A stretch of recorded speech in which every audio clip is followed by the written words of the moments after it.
me give myself some background noise while I sort of intro the session here.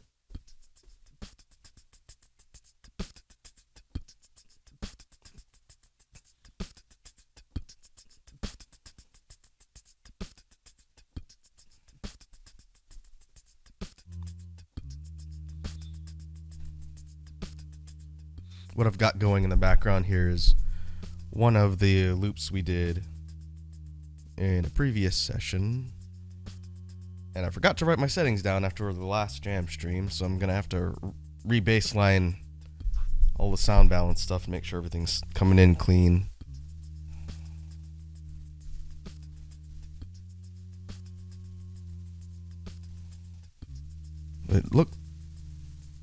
Everything looks like it's hitting the right levels in OBS. Just need to adjust my dynamics and EQ here. Keep it about there, and then as people join, I can double check and make sure everything sounds alright. Then I'll make sure and write them down after today's session.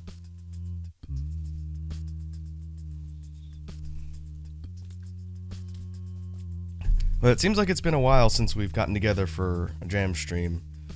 I usually try and do one of these a week, and I think we rotated out last week for an additional gaming stream.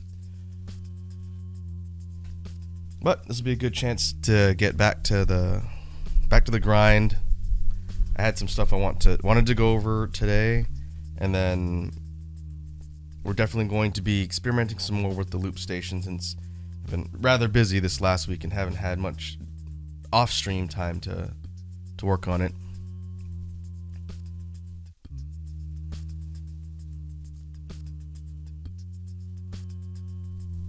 So that should fill out the session today, and then we'll see kind of where we go.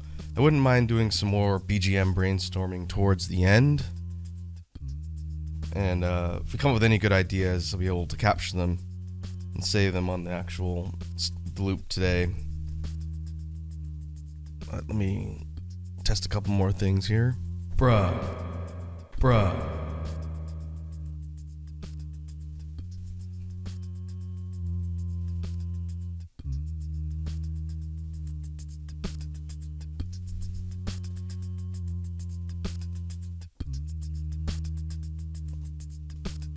Alright. That'll be good for now. I'm going to turn off the background noise. So for the first part of the stream, I did want to devote some time to actual beatboxing, since we haven't really done a lot of that in the recent jam streams. The loop station's kind of taken center stage since that's what I'm actively learning. But these are opportunities for regular beatboxing practice and sound theory. There was a couple things I wanted to go over from the sound breakdown perspective. So to start, I'm going to warm up, as we always do on the stream here. I'm going to do a couple pretty simple practice routines just to get the blood flowing. It turns out I actually didn't plan today's stream terribly well. My horrible sleep schedule seems to have caught up with me, and I ended up getting up right before my stream had to start. And so I didn't get a chance to really set things up in advance. But that's okay. I am awake now, and we should be good to go. So let's start with some basic warm-up stuff, and then I'm going to go into some sound explanation later. All right. And this will be a good chance to test my mic settings.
switch.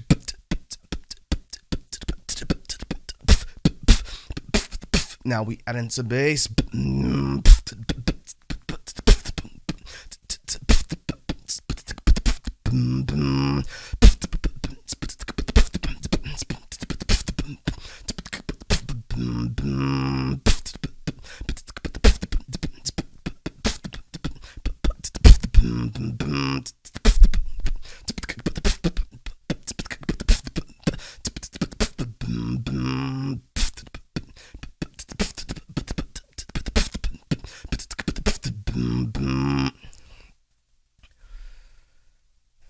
Hey, what's up, Edward?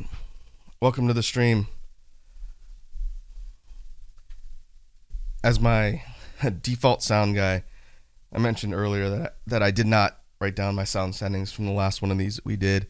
Can you give me a check on the mic settings? Am I coming in clear enough?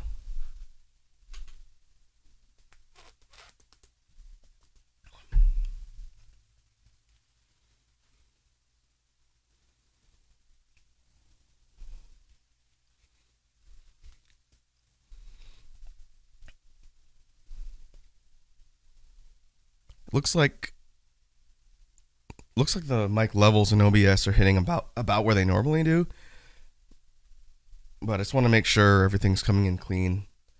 Okay, and let me also test the loop background settings.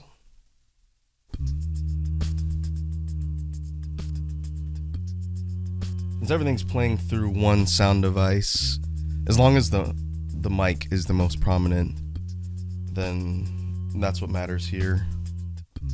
So let me know if, whenever I'm doing narration stuff with the background loop, let me know if anything sounds weird.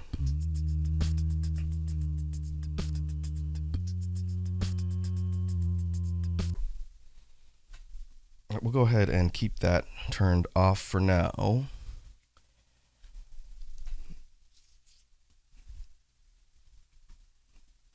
I think that'll do. And yeah, just give me a heads up if anything sounds weird as we go.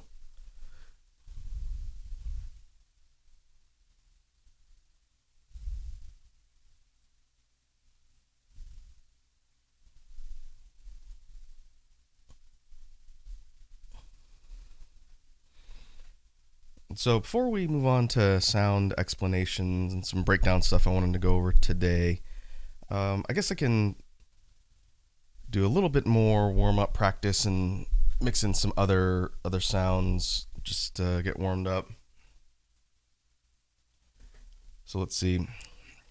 Maybe we can slow down and mix up our snares a little bit.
just realized something as we're going through the warm up exercises for bass, and it seems to be something that's kind of unique to bass when it comes to beatboxing and doing this in a stream setup.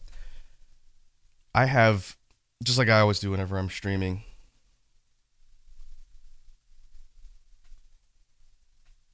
was I ever able to do the G Funk synth? I've been thinking about that since it came up on stream, and I think doing that with just my mouth and when beatboxing technique, if you're talking about that really like high pitched warbling synth, I know I could definitely do that with the loop. And as we explore the different features and the instrument effect filters, I think we can get something that comes really close to that type of synth. Something like if you were to think about classic G Funk songs, like everyone knows Regulate, right? That main synth line that's in the entire song. I'll bet we could find a way to do that using the loop, because the problem with doing it with just regular beatbox noises, I'm not good at synths. I'll definitely admit that I'm actually not that good at doing them. Still learning how to do the basic like EDM type synth stuff. But either you might be able to do it through whistling, and I suck at whistling too. Synths and whistles are two of my weaker areas in beatboxing. But when we actually start working on loop stuff again, then maybe we can play around with some of the preset settings and see if we can get there, because I think that'd be a good way to add to our BGM tracks, especially. Yeah, Edward, I would continue to put a pin in replicating the G Funk synth sound, and we'll see if we can get there now that we're working with the loopstation. All right, let me update my description here.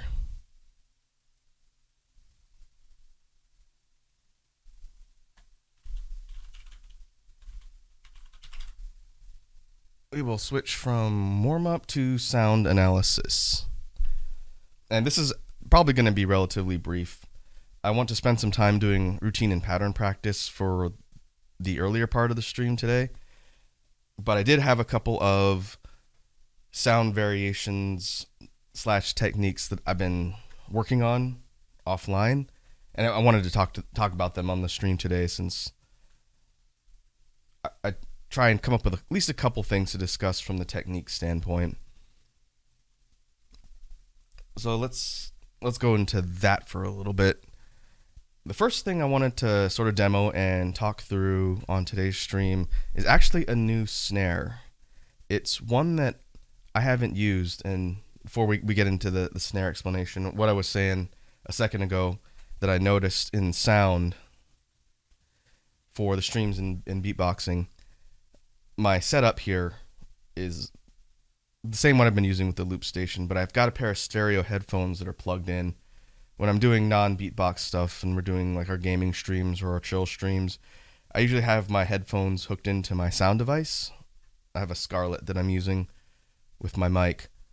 But for beatboxing, I have my headphones plugged into the loop, since that's where the sound is coming from, so I can hear it. But I'm noticing that beatboxing with headphones on actually changes the way the sounds hit to my ears, because I'm used to practicing and doing whatnot off stream with no headphones on. And so things like bass and some of my snare instruments hit differently when I'm wearing headphones. And I just realized that when I was doing my bass practice. While I was just doing those simple routines, I actually took my headphones off and realized the reason why some of my basses sound funny to me on stream is because I'm used to hearing them without headphones, and I'm essentially getting kind of like a mic in-ear effect, which is kind of weird. But I don't think that'll throw things off, but that was one thing that was bugging me. I kept saying, why does my vibration bass sound so much weirder on stream? It's because it's echoing in my ears. Well, that's fine. If I need to, for the sake of practice or whatever, I can always take my headphones off. It only really comes into play when we're doing loop stuff, since I need to be able to hear what's coming out of the instrument. But anyway, let's get into some sound discussion for sound analysis. So I'm working on a new snare type, and it's not something that I invented, but it's something I sort of reverse engineered from watching some of the pro beatboxers in the scene, and it's a hollow click variation. And again, hollow clicks are pretty common. It's just not a sound I've really used a lot. And I sort of picked this one up from watching Gene Shinozaki's GBB 2021 wildcard because he used his version of a hollow click in his routine, which is really good. When we eventually get into some beatbox media share stuff, I'll be going through a whole bunch of wildcard stuff from this year and previous years. That's going to be one I show you guys because it's really good. It's very musical as opposed to technical. But to recap the technique for clicks, there's a couple different ways you can do them, but the most standard tongue click that most people know sounds like this.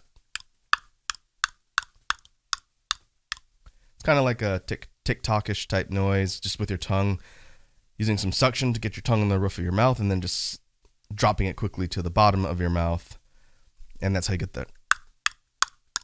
Different from the clop or the hollow clop, which sounds like.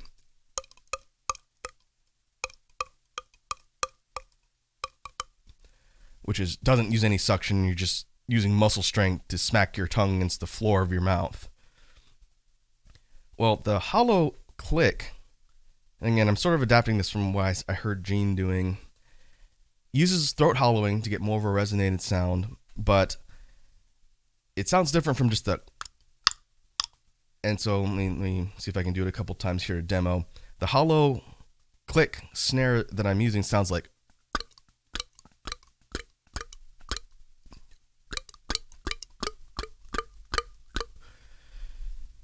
And so it has sort of this additional snare over just the tongue click and it's deeper, and that's where the hollowing comes in, and it actually echoes more. And I was thinking about why the sound changes so much, because if you just hollow your throat with a regular tongue click, you get a bit of a deeper noise, but it doesn't change too much. Just a throat hollowed tongue click sounds like. Kind of echoes a little bit and drops, but when you do the version that I'm doing, you actually get a.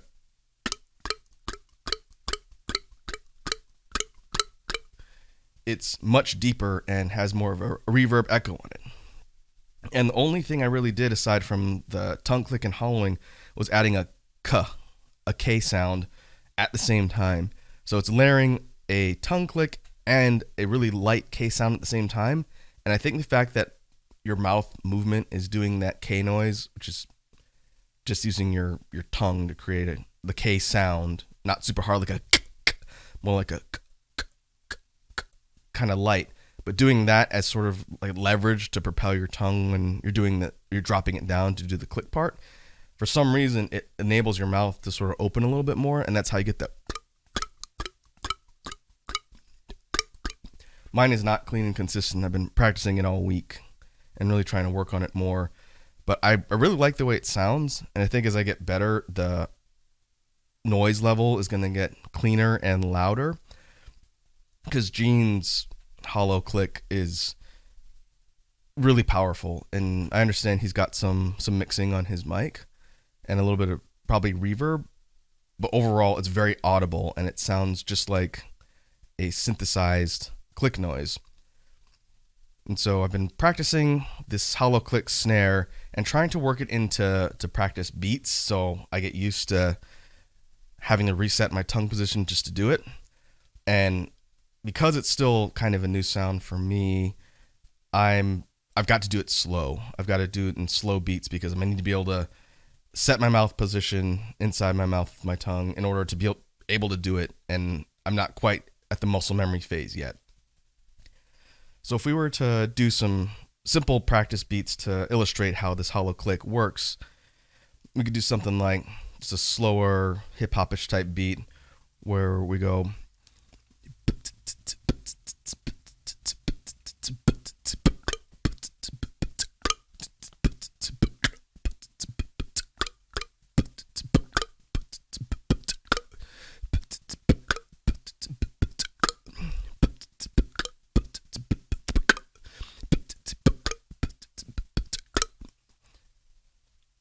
And as I get better at doing this sort of hollow sound, then hopefully I'll be able to do it faster in faster beats, but also do it back to back. Because trying to do that hollow click in rapid succession is still a little bit tough. I think I can do eighth notes, like a change the pitch a little bit by opening and closing my mouth, but it starts to lose its crispness and cleanliness the faster I'm doing the sound back to back. And that's kind of the practice challenge part that I'm at right now. But I'm going to start trying to work this new snare that, again, I'm not used to using because I've never really done this technique. I'm going to start trying to work it into more beats. And maybe when I get better at it, we'll start trying to add that to our loopstation BGM track beats, because it works pretty well for EDM type stuff and hip hop, probably hip hop or trap stuff as well. But that's a new thing I've been working on, so I did want to talk about the hollow click snare on stream. We'll see how it develops. I need to add that to my sound list.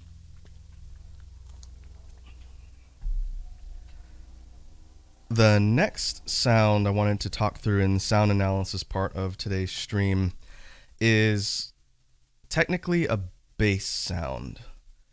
It's a combo that I came up with using the inwards lip roll.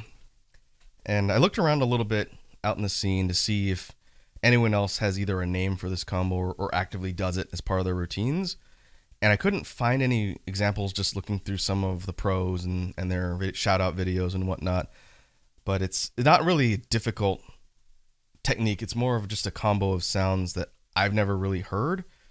So I'm not going to really claim ownership of it. I'm just going to practice it and incorporate it into my sounds. And so, as just to recap, like we've talked about on stream a couple times before, let me fix my mic.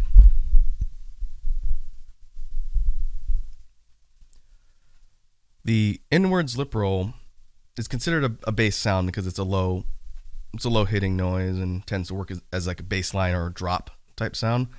Inwards lip roll sounds like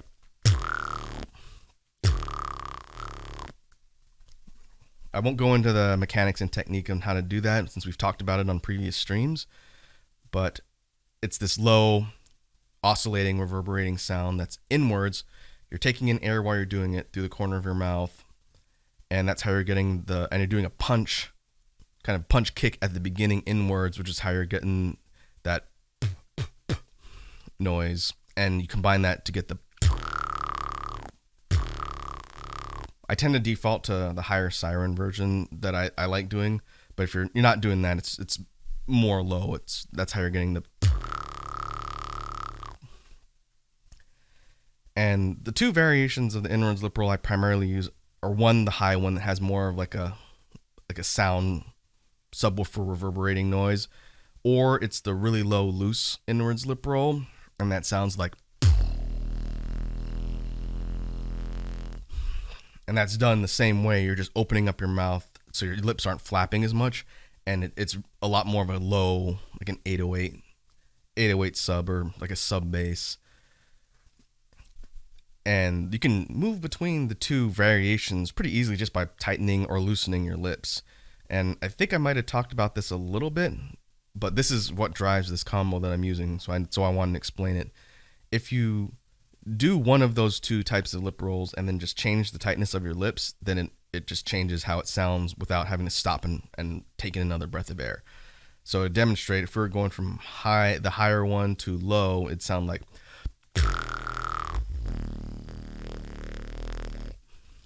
all in one breath. Likewise, if we're going from low to high, it sounds like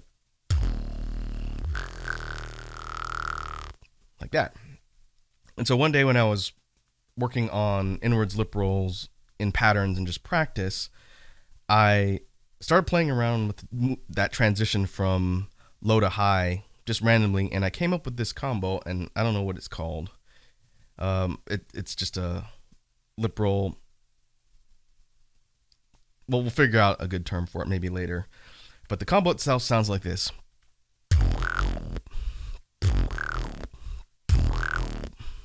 And it's just a low, loose one, tightening up and then going back to loose. So you're getting kind of this OEO noise.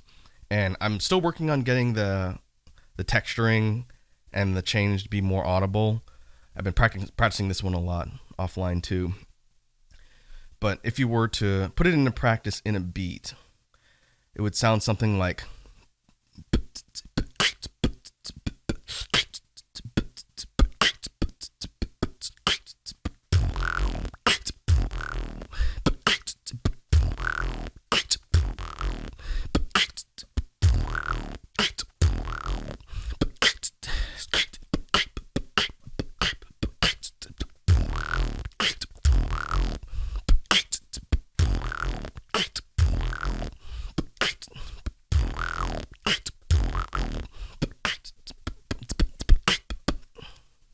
and then you can kind of do whatever with it. And so I think what that would replace would be your just sustained inward lip rolls instead of going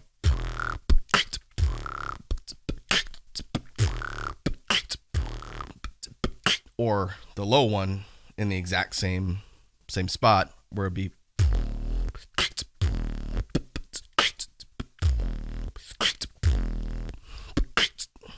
now you're taking this translation or this movement combo, and that's how you're getting the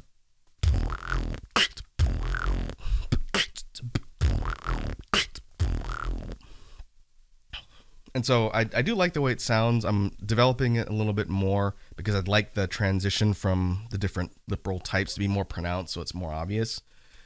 And this is done without hollowing. I'm just opening and closing my mouth while loosening or tightening my lips to change the way the lip roll's hitting all in one breath. But I guess you could call it like an OEO lip roll because that's what it sounds like texture-wise. But I think that could be fun for drops or for lower bass type patterns or routines, since that tends to be the function of the inward lip roll. It's to add that kind of punch, and it hits pretty hard on a mic if you're using a good sound system because it's very low range sound. If you compare that to the regular dry lip roll, or that one's probably a bit more mid to higher range. It sounds like a kind of synth distortion, and that's an inward sound. It's the starting position for the inwards version. The regular dry lip roll is mouth pressure, and the inwards one is actual breathing in air and causing your lip, the corner of your mouth, to resonate more, and that's how you're getting those deeper tones. But I plan on developing this lip roll combo more, and we'll kind of see how the sound changes and refines itself until it becomes whatever final form.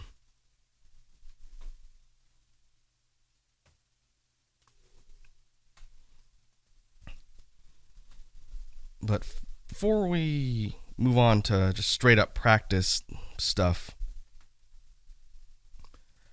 I guess the last thing I wanted to do sort of a status check on that we've been talking about on the jam streams for a couple sessions, and I mentioned it's going to be a sort of a long-term practice and development type thing, is technicality. I haven't really come up with any new technicality patterns. I've been trying to just refine the ones I know. And the one that I'm the worst at, that we've talked about before, is the TKK technicality pattern, and it sounds like it's a triplet technicality pattern.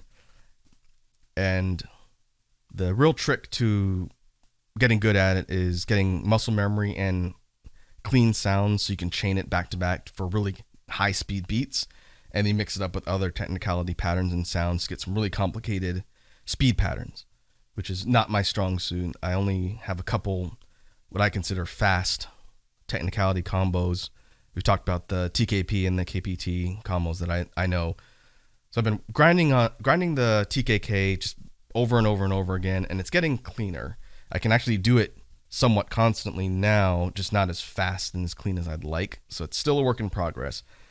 But if we were to do a sort of a status check compared to some of our older streams, the TKK I'm working on now sounds like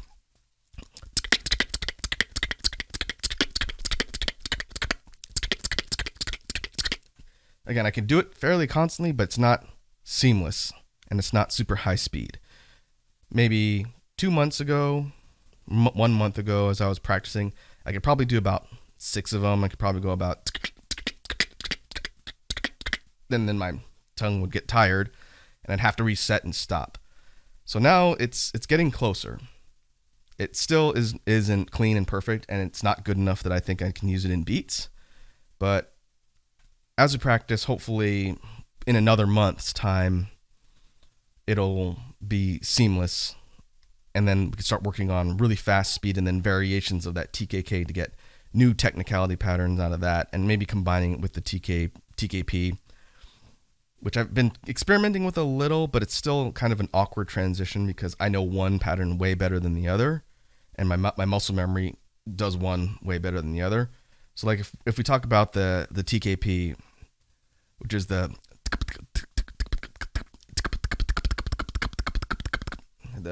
had to reset my mouth for a second, but that's the pattern, or the KPT one that sounds like. Trying to mix that up with the TKK is tough because they're very different. One is inwards.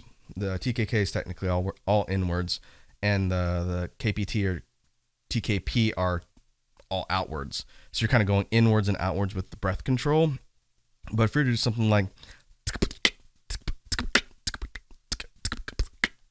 you could do something like that where you're chaining them back to back. But that's going to be a challenge. Once I feel like I've kind of mastered the basic technicality pattern for TKK, then I'll be experimenting around with how to mix that into other patterns to create some more complicated things. That's also a work in progress. I will continue to report on that one, since it'll be really useful once I've mastered it. It's just going to take a while.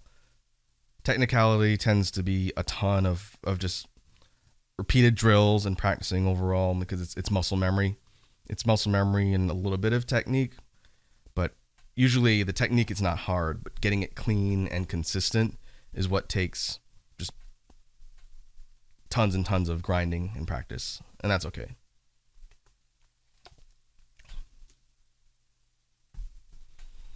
But I think that's it for sound analysis. Again, I didn't prepare a ton today. There's pretty much just those two main new sounds that I'm working on, and then sort of an update on the technicality stuff. So let me change the status. We're going to go into some pattern practice and start trying to apply some of this stuff to basic beats, since that hasn't been a focus of the last couple jam streams.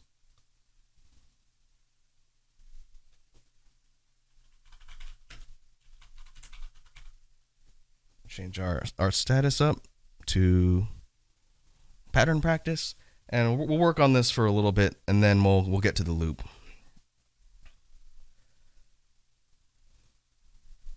So as far as pattern practice goes, we did some intro stuff to sort of start off with the basic instruments, basic sound sets and whatnot. One thing I've been working on a little bit this last week is, in addition to the regular throat and vibration basses that I tend to default to, I've been trying to develop my chest bass, my vocalized chest bass, a little bit more. And sort of recap, since I think it's been at least 2 streams since we've talked about technique for a lot of these things, I'll do quick recaps just so if people are tuning into my jam streams for the first time and haven't seen the previous ones, they had a bit of context for what we're talking about. But for chest bass specifically, chest bass is outwards and it's much lower in your respiratory system, in your throat, compared to throat bass. And just a demo, throat bass is the and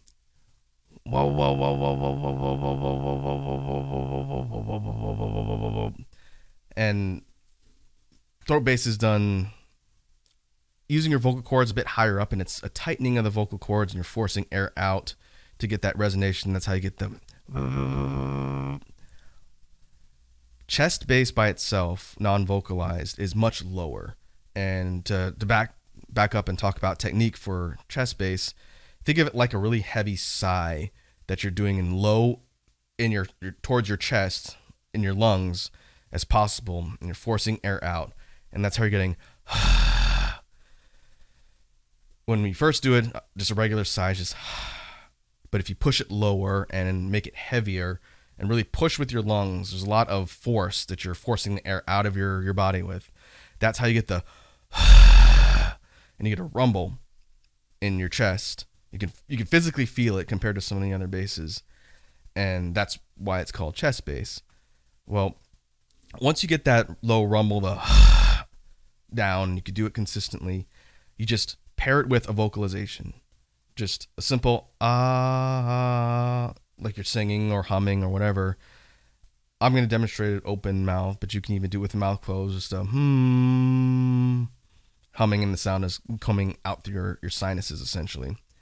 But when you combine those two, the and the you get whoa whoa whoa whoa whoa whoa whoa whoa whoa whoa whoa whoa whoa whoa whoa. And it's very interesting because you lose that really heavy kind of growling rumble, and it melds with the vocalization, and you're getting a cleaner bass than you would from a throat bass. It's less kind of rattly, if that's even a way to describe it. So that's how you're getting them. Whoa, whoa, whoa, whoa, whoa, whoa, whoa, whoa, whoa, whoa. Sounds similar to a throat bass, but you're able to go lower using vocalized chest bass for one. But two, it sounds a bit more clean and can be used for melody and bass line type stuff in a different way than, because you get a lot of reverberation from throat bass. But for vocalized chest bass, it's a bit more clean. That's a good way to describe it. And it just hits a little bit differently on the mic. And it gives your throat a break because you're not putting stress and strain on your vocal cords. You're just humming. And you're combining it with that low rumble, but it's all melding together, so you're not getting like a rumbling vocalized sound. It sounds more like a synth bass, and that's how you're getting the whoa, whoa, whoa, whoa, whoa. And again, to contrast with throat bass, which sort of has a register cutoff before you can't go low easily, you can drop vocalized chest bass even lower, and that's how you go from whoa, whoa, whoa, whoa, whoa to a whoa, whoa, whoa, whoa, whoa, whoa, whoa, whoa, whoa, whoa,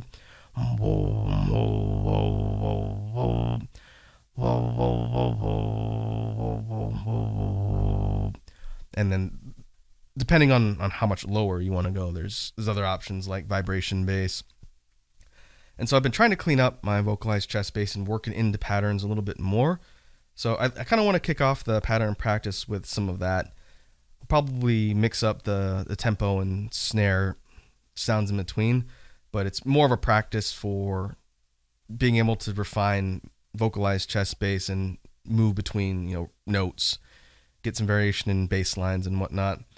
So I think I'm going to start off with that, and we'll work with that for a little bit, and then maybe we'll switch to vibration. I'll talk about that one, just like I did for the breakdown here for folks that are maybe seeing this for the first time.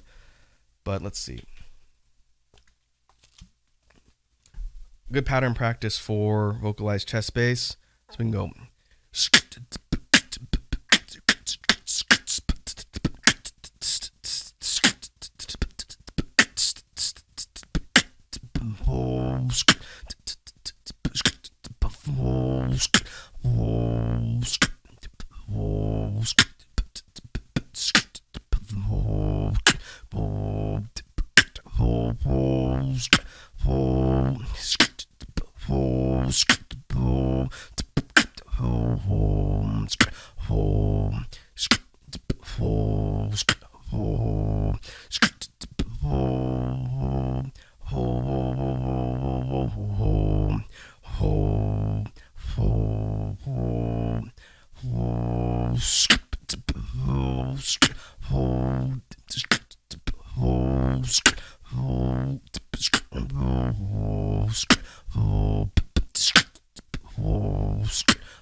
And so to kind of demonstrate what I'm talking about with the melding of sounds, if I were to do that same pattern using just chest bass and no vocalization, it would sound like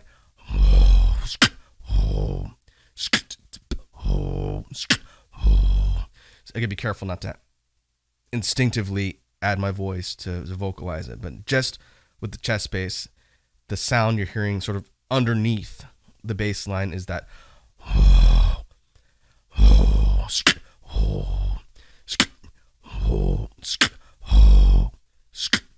and it's, to me, it's a really interesting sound because it changes so much when you just pair vocalization technique and this outwards heavy sighing noise, and the combination of air and just voice melody is how it goes from that to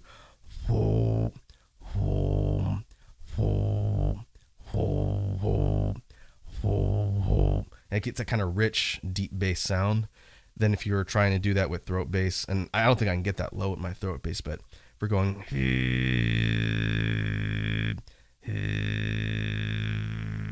that's about as low as I can go without converting over to vibration. But I want to continue to develop vocalized chest bass so that it continues to get cleaner in sound. Because again, I don't think mine is super clean, but it's getting easier to do as I just practice more. And what you heard me doing in the practice beat is changing the texturing on how the bass comes out. When I demoed it, I did a pretty simple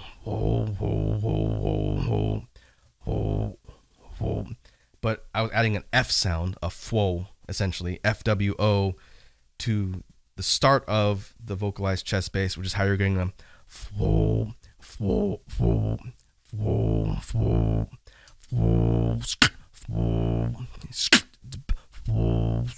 fwo, and it changes the overall way the sound's generated, and sort of kind of like a filter effect or just a basic distortion on how the sound's coming out. And I've seen other beatboxers do that. I sort of learned that by watching other people when they're using vocalized chest bass. And you can apply that to other things like throat bass too. If we're going for like a what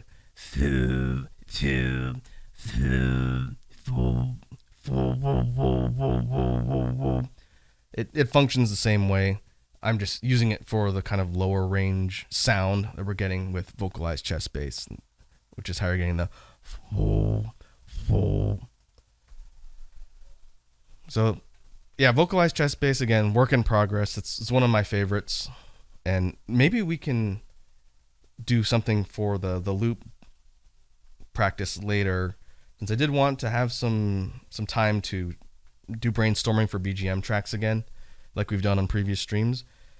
I tend to default on the loop station to the guitar to bass for bass lines, but maybe we can try experimenting with some of my actual basses. We can add some effects on them, but maybe we can start working that into patterns, so instead of it just being the loop preset versions of the bass, I can do something like a vocalized chest bass line or a throat or vibration bass. That could be fun to sort of switch up how we're doing the instruments on the BGM tracks. I've got a couple ideas for stuff that we'll get to a little bit later in the jam stream. So we'll put that on hold for the moment.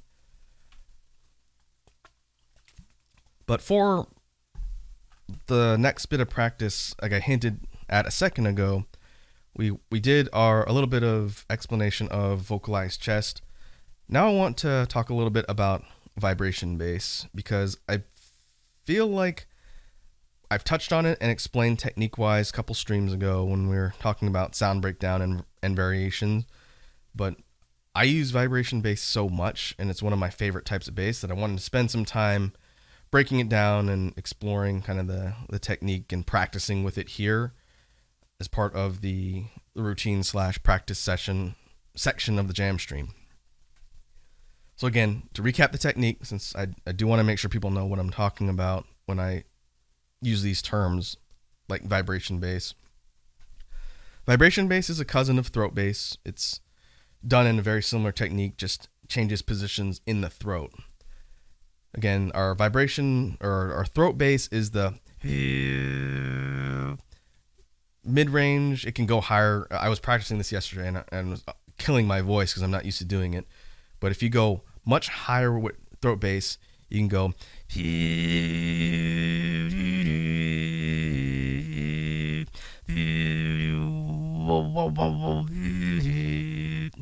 My default sort of distortion filter is the lips barely open. It's how you're getting that.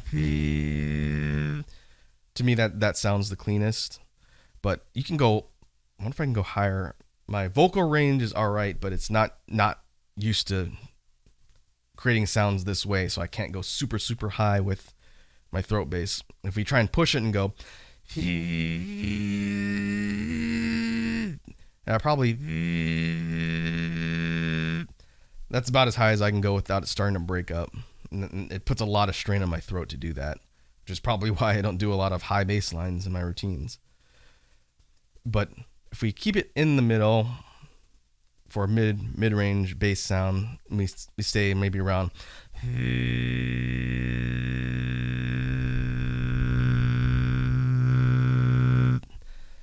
Then that's about where I'm most comfortable with throat bass, and then you could drop a little bit lower and go.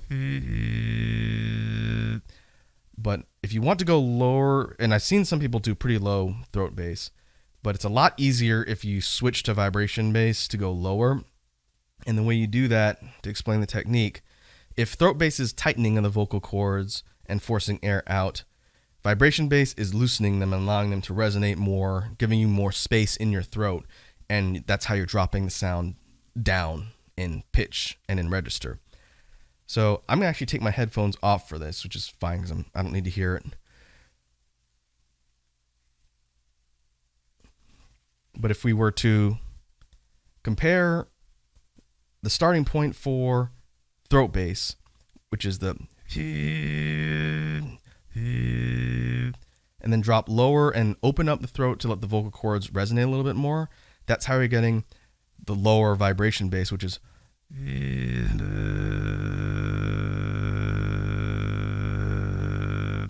and you could tell that it's transitioning to vibration bass because you're getting a lot more of that reverberation and kind of a rattle from the vocal cords that you don't get when you're a bit higher up using throat bass. It's still using your vocal cords, but it's pushing lower in your throat, and you're opening up and getting a lot more of that heavy resonation. And that's how you get the.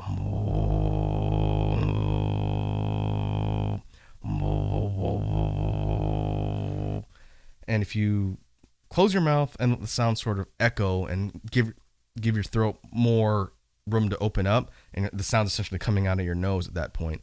That's how you get something. I need some water. That's how you get the version of vibration bass, which sounds like.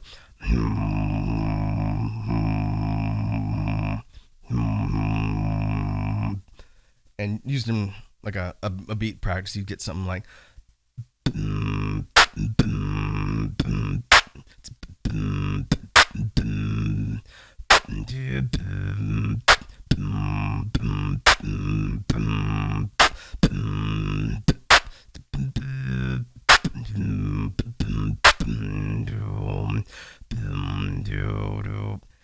what I usually do with my bass is that I'm sure people have seen when I'm just messing around and practicing is I'll add sort of a change in texture or distortion by either opening or closing my mouth or adding airflow in between, which is how you're getting the.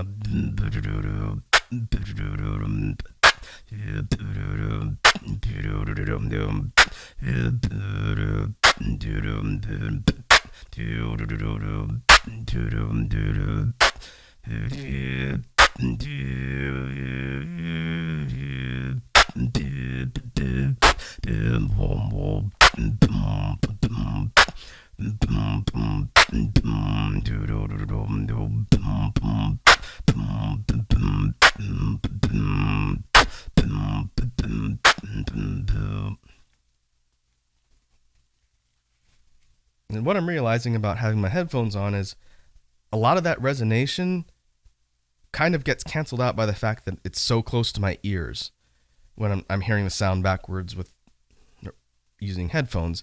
Because if I do that, To me, it sounds like I'm just doing a really low throat bass, and I can't hear a lot of the resonation when I have my headphones on. And I couldn't for the life of me figure out the last couple streams why my vibration bass was sounding so weird in my own ears. And turns out that's why. So if I really want to be aware of what I'm doing, I can always just take my headphones off. But I think the sound is still going to come through for you guys. So you'll still be able to hear the resonation if I'm doing it cleanly. But I think being able to work in vibration bass to our BGM routines and stuff would also be good. I would like to try and set up a track that has more of a structured drop. We've experimented with the beat slicing or beat repeat on the loop station to get a drop setup. But at some point, I'd like to actually have some heavier bass stuff. But that's probably going to take some experimentation with the loop, and we could do something like a dubstep-ish type beat. We're going like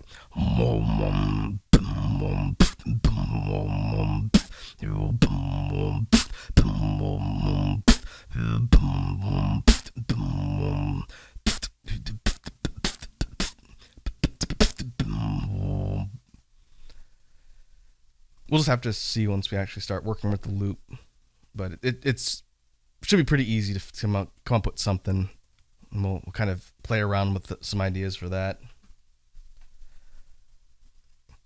But as far as bass experimentation goes and sound analysis, I think that's about all I wanted to cover. We didn't spend a lot of time just doing straight pattern practice. This is a bit more of an explanation than I thought I was going to get into today, but I did want to spend some time talking about some bass theory and bass technique in addition to just practicing how to apply it. So that's fine. I don't really follow a strict structure for these jam sessions. They tend to be just kind of a go with the flow type deal. But what we can do is switch over to, well, I don't just physically switch anything, but we can start working on the loop station for a bit. We've been going for about an hour, so we can transition on the jam stream and start playing around with the loop station and coming up with some ideas for things that maybe we can turn into BGM tracks later. I'm going to, let's see, the one we have here is Bruh. Yeah. This is just a copied version of the Umber Trip BGM track. I copied it into a new file on the loop station here, which I just learned how to do about a week ago. I'd been manually setting up the sound parameters for each new track I was doing, and it would take me like 5 minutes to go and change all the settings, and then I realized I could just copy one file to another. I can keep the settings and just delete the tracks. So that's useful. Now, whenever I need to do that, I just copy what I'm doing into a new track, clear everything out, and then we can save a brand new file. But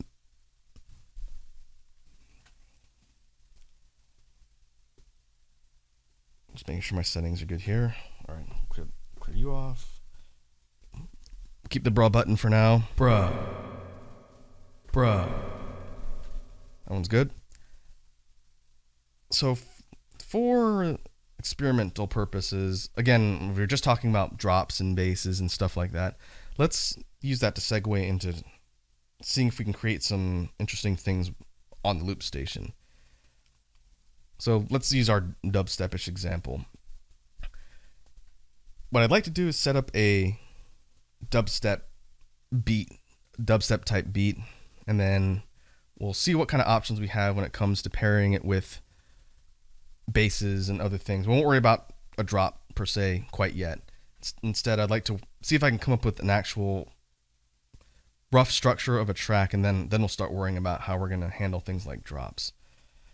So dubstep bass or beat would probably be something like it's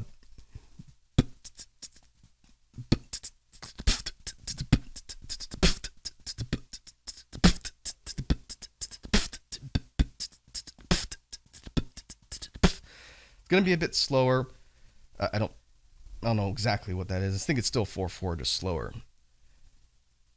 And let's use that as a starting point before we start adding additional things to the track and coming up with something else.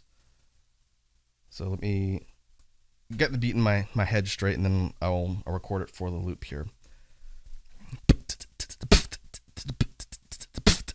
I'm gonna do like a 1 repeat. That should be good.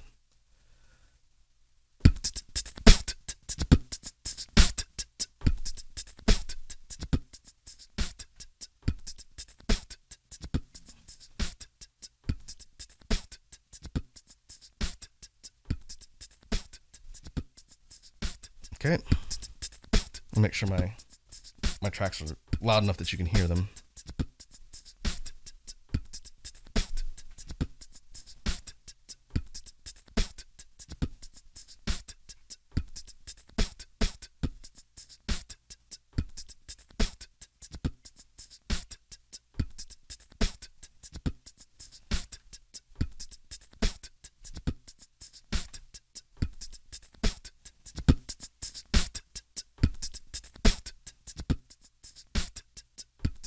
I think right here should be a good track volume for the loop. Let me know, for you guys that are watching, let me know if it's too loud and you can't hear my explanations on the mic.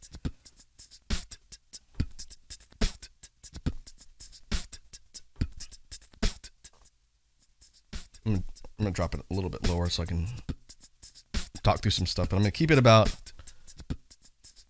here. It's about 50% on the readout, so that should be good.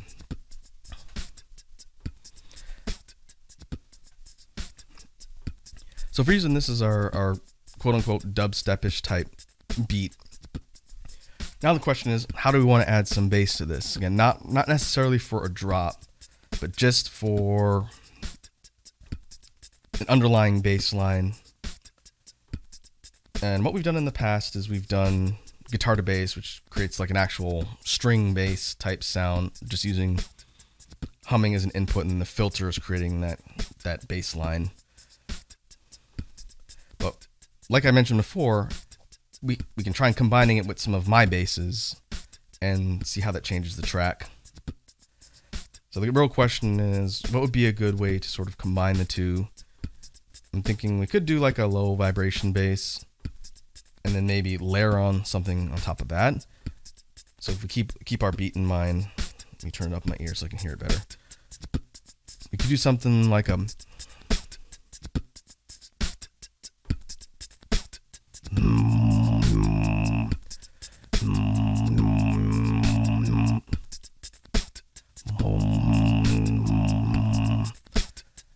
that's kind of the pitch, but that's obviously not a rhythm. I'm just kind of playing around with ideas.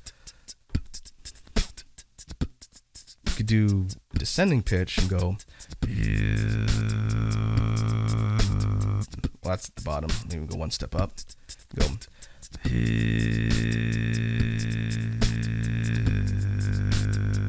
And still not much of a change lower in pitch.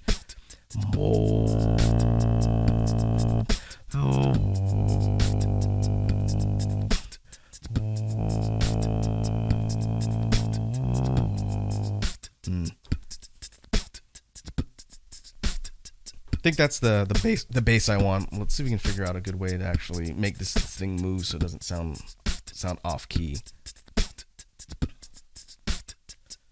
What if we went?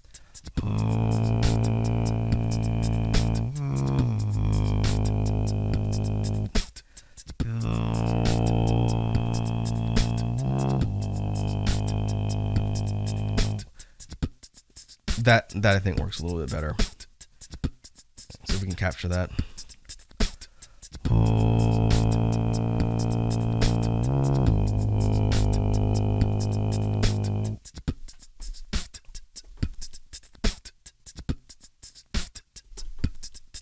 Completely missed the timing on the loop capture. Let me try that again.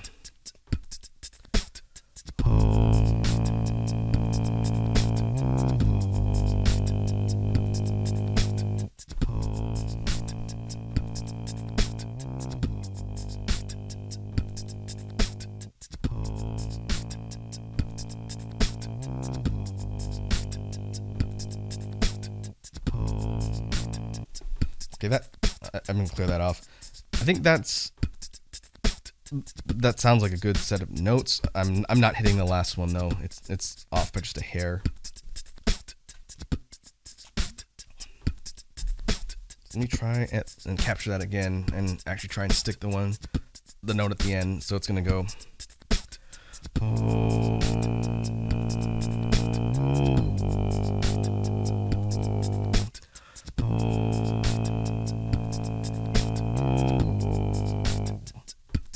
I just need to do it consistently here.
Okay, I think that's a functional combo for now.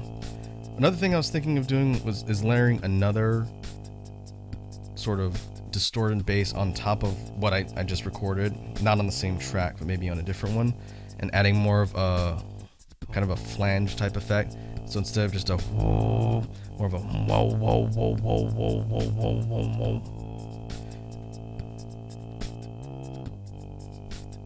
So you can try and combine. Actually, that's going to be a vocalized chest bass. So it'll be whoa, whoa, whoa, whoa, whoa, whoa, whoa, whoa, whoa, whoa, whoa, whoa, whoa, whoa, whoa, whoa, something like that. Same rhythm, and I'm going to try and do the same duration. So that could be an interesting combination. Let's see if I can do it on the first try here.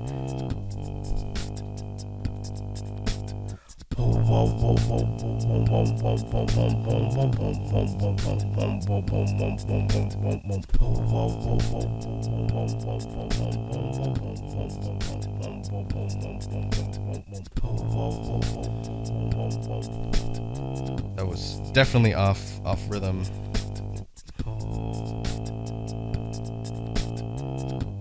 You could try and do just one note and make it a little bit simpler.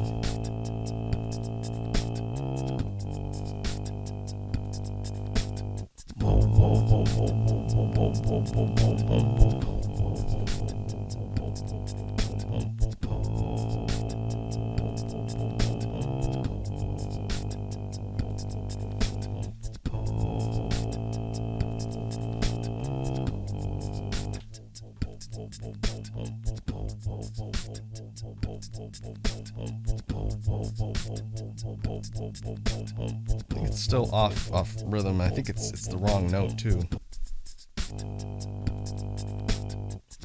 We'd want whoa, whoa, whoa, whoa, whoa.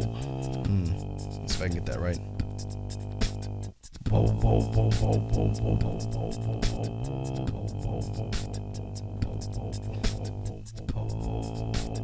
I think it's competing. I think the bass lines are kind of competing with each other there.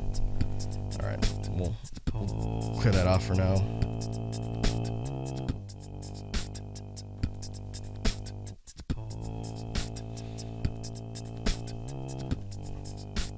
As we're getting this stuff loaded, I was taking a look at my synth settings.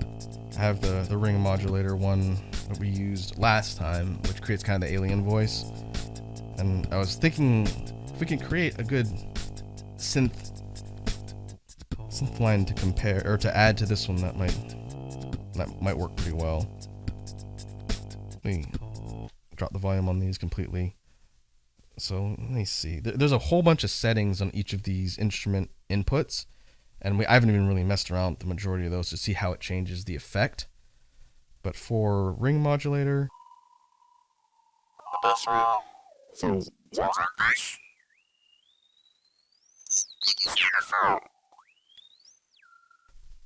changing the intensity using the control knob here changes how the distortion messes with my voice, which is when I'm talking. But we could use this to create some synth effects to add to our track. So I'm gonna mess around with it, and then you're not gonna be able to understand what I'm saying because I'll have the setting up a little bit higher. But if we take our beat,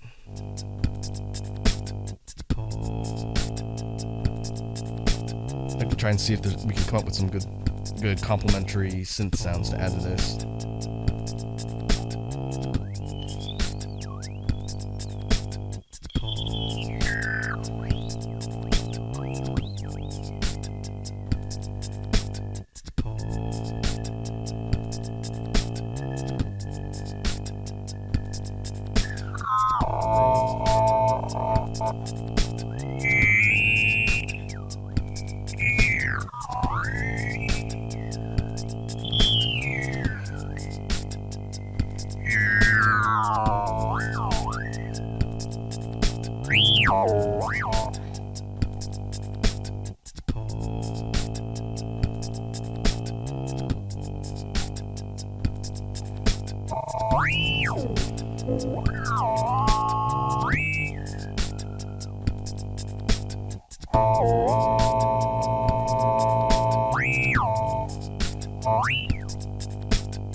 Alright, I'm gonna turn that off so I can talk again.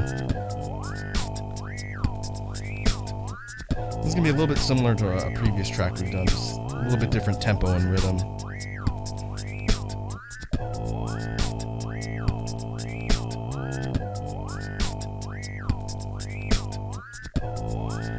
Let's see what kind of track effects we can switch in to affect the overall sound that we're getting here.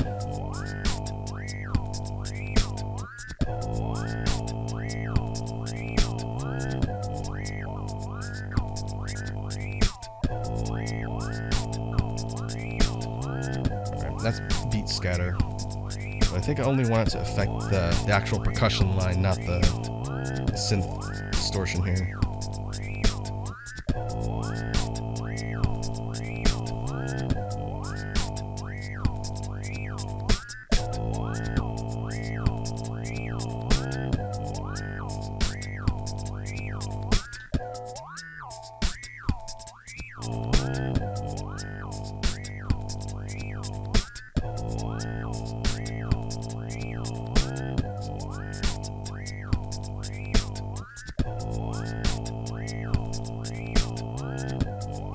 Let's see what these other presets for beat scatter do to the rhythm.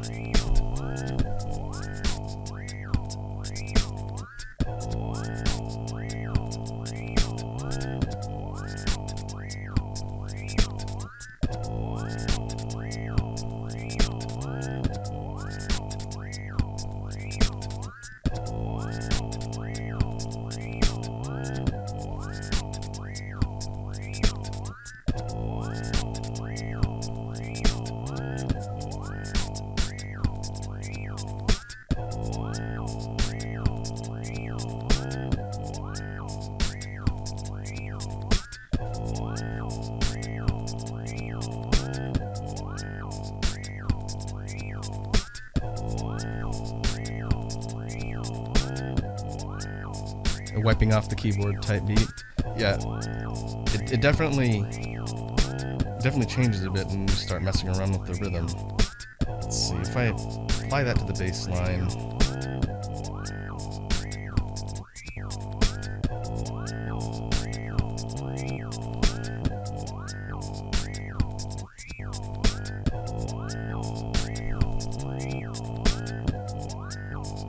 Again, this is still using beat scatter. I'm just messing around with the level of the track input.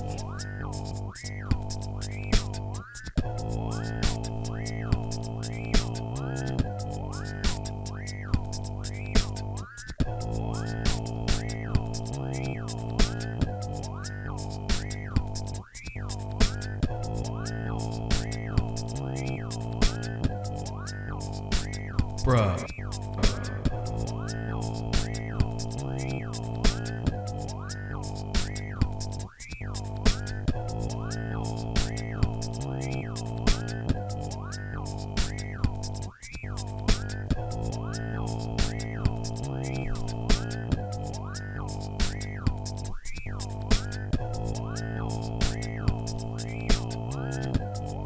Another command that, let me drop it down so I can explain here. There's a command here that I've seen a couple loopstation beatboxers use. I'm still trying to understand it, so this is kind of going to be learning on the fly here.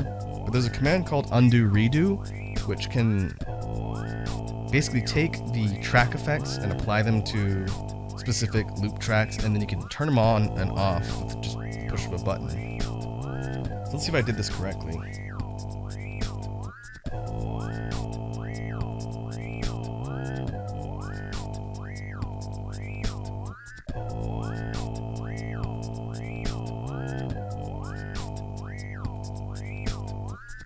Oh, I think I see how this works. Hold on. Give me a sec.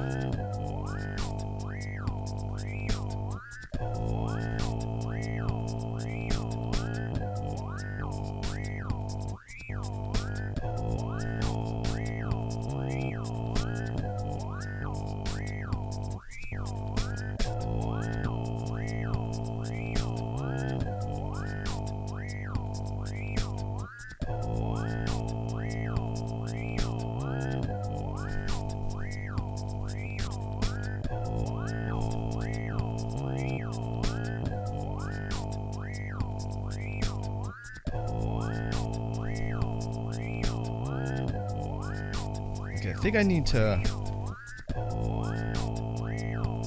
record an alternate version of the track, and undo redo is going to switch between them. Let me see if I can figure out how to do this correctly.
Trying to get it to record the beat scatter and then make that an alternate track so I can switch between the two for the rhythm, but clearly not doing something right here.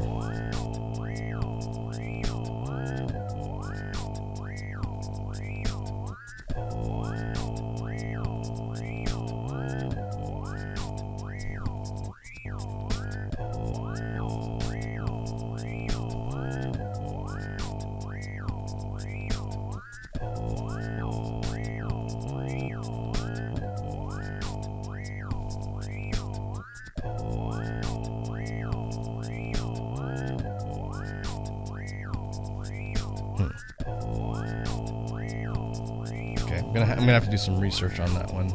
That's a really powerful tool though, because you're basically creating alternate versions of the tracks by applying effects. So if you want to do something really fancy like switch the rhythm to something else on the fly, you just do it with a button. But I need to figure out how to actually record the alternate version and then switch between the two. So I'll do some more research on that, and then hopefully by the next time we can use that as a tool for our beats.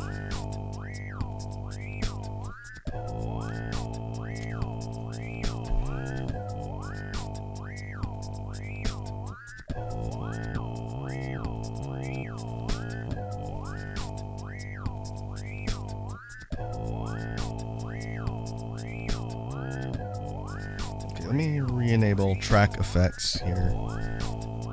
We'll mess around with our semi-dubstep inspired beat.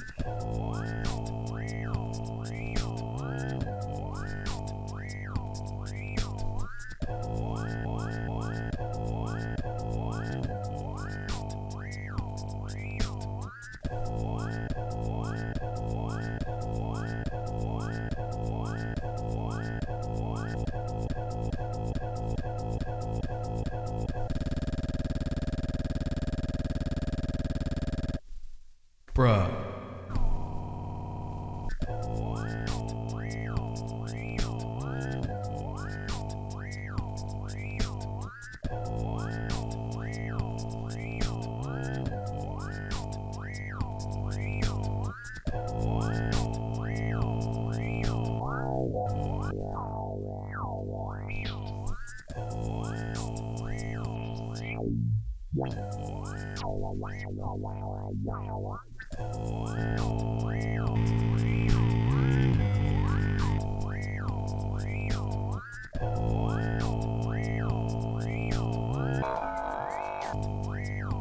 Oh, that's one thing I haven't really played around with too much.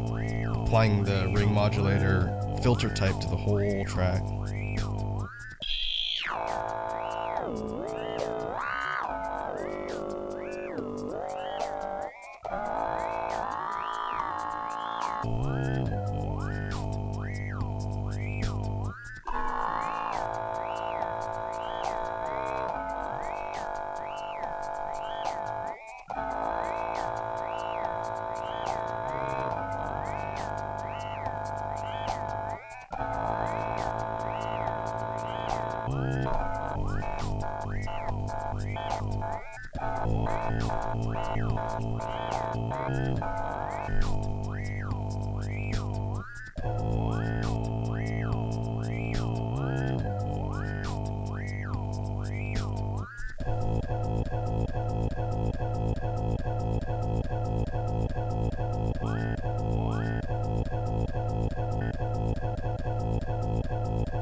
I think if we were to try and turn this into an actual build up to a drop, I would need to record some sort of additional bass line or something else that I would switch tracks to in order for it to be like a legitimate drop.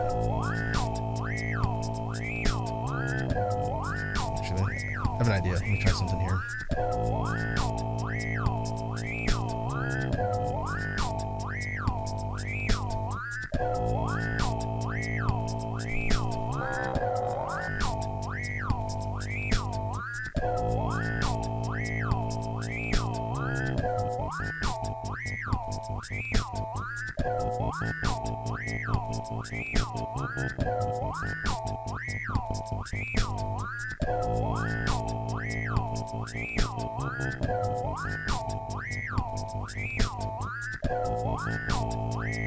What I'm doing here is I'm taking the slicer input or slicer effect and only applying it to the bass line and not the drum track or the synth track. Which we've done sort of a similar thing with the whole track effect before. If we're trying to change up the way the actual bass line sounds. Alright, so let's try this.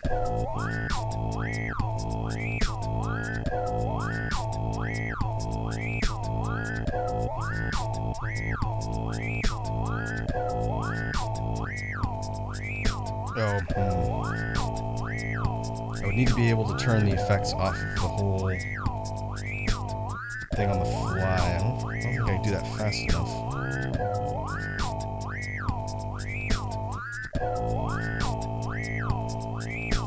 Alright, I'm not going to worry about a drop. Let's just work on switching it.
What I'm doing now is I'm messing around with the beat repeat. It's only applying to the bass line. It's not applying the beat repeat to the percussion track or the synth track. I'm trying to see how it switches up the bass line.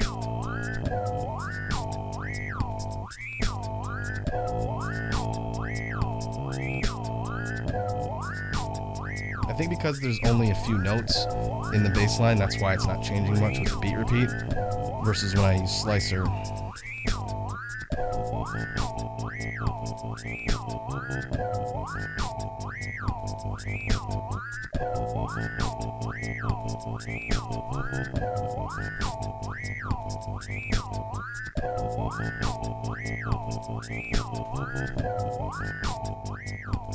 That's an interesting effect. I think I want to keep that combination of bassline switches for an actual track. I've been just kind of messing around with the loop station, sort of experimenting with things. But as far as a potential BGM track goes, I think this could be pretty functional. Alright, let me stop. Let's think about how, if we were to actually, quote-unquote, perform the song from start to finish, how would we start it off? Would we go just beat, no bass? Would we do something really weird, like start with the synth line first?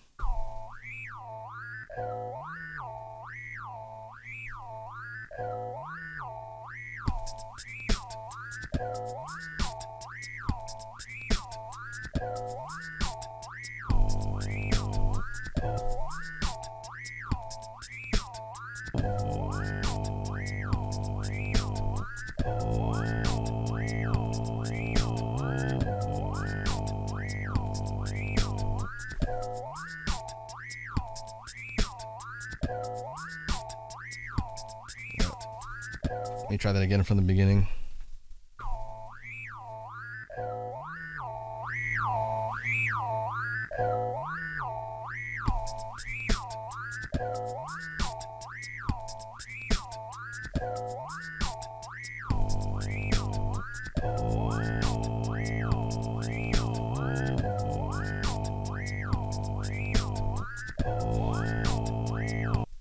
Let's see. Because the bass line is longer in measure than the actual repeated percussion line on the drum track, I'm coming in essentially mid measure of the bass line, since it syncs the way these things are looping up all together. Let me see if I can figure out how to get it to start at the beginning.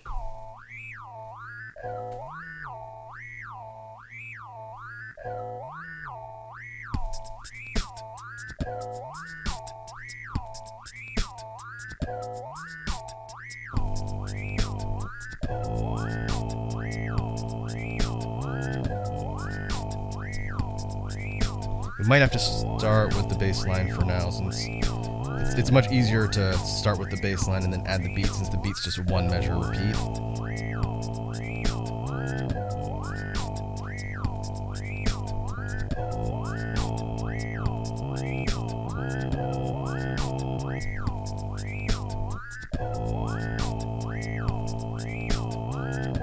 I'm not going to mess around with the drop. I'm going to sort of see if I can find a good transition between this main set and then the slice bass line. Let's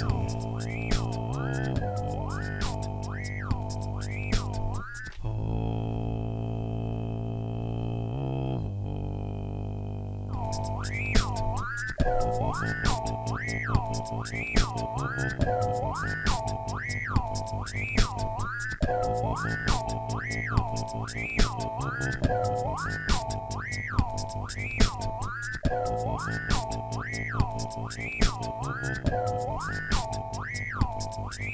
Bruh.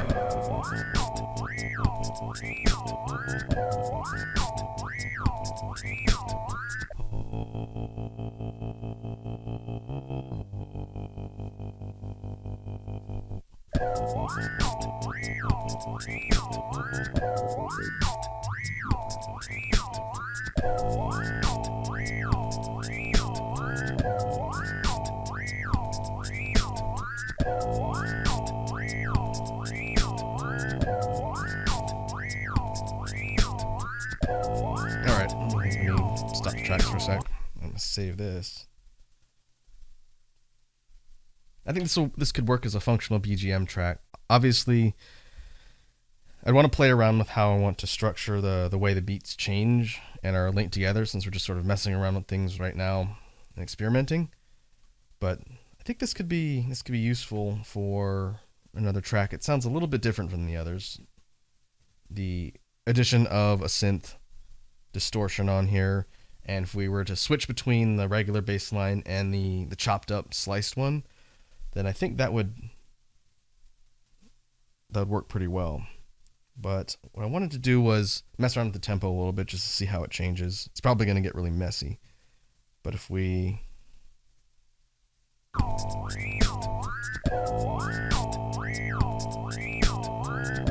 start off the track and adjust the tempo, we're at 140, huh? Okay.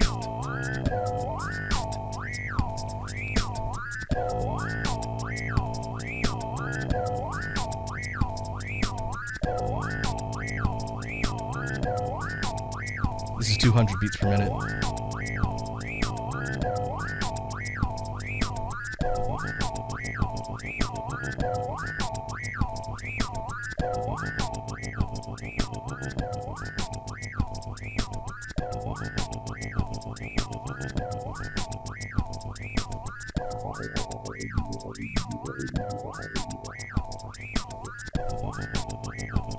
It really changes the overall vibe of the song when you speed it up that much.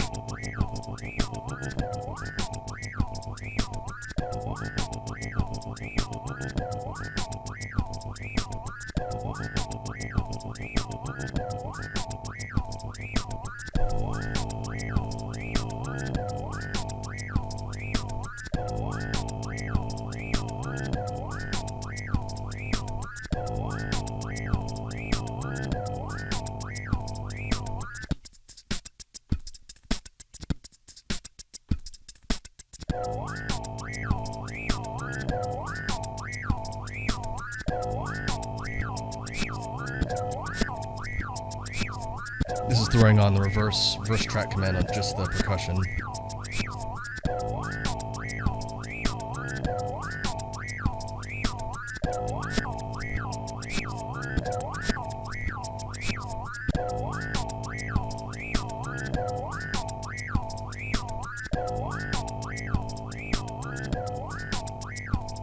Bruh.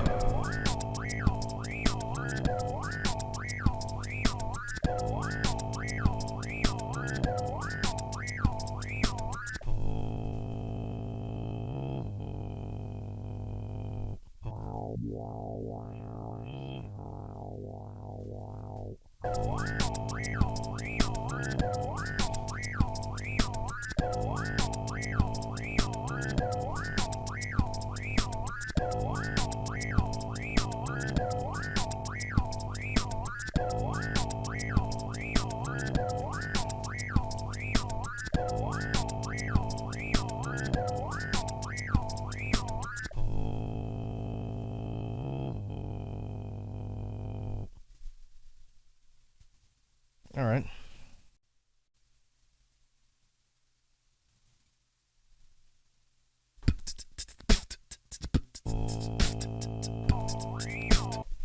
I just reloaded the track so I didn't have to worry about adjusting the tempo back down to 140.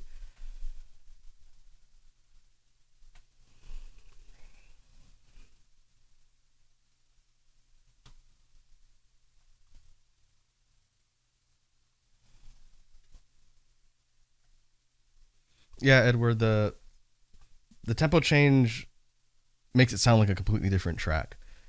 It sounds like the actual beat itself, this part, it becomes a lot more muddy when it's sped up that fast. And that's most likely because the machine is just taking it and it's trying to cram all of the beats into a shorter time signature and making it super fast. It definitely doesn't have the same feel to it. But you can do things if you're pretty skilled at transitions. You can do things with the loop station like jump between beats per minute if you want to have like a dynamic tempo change in your song. I'm not good at doing that, but if you wanted to, that's one thing that you could do to sort of switch things up. But I'm going to keep this one saved. The real question is, what do we want to call this one? Well, we can convert this one into a BGM track. I'm going to have to think of how I want to mix it up, but the basic structure of our track.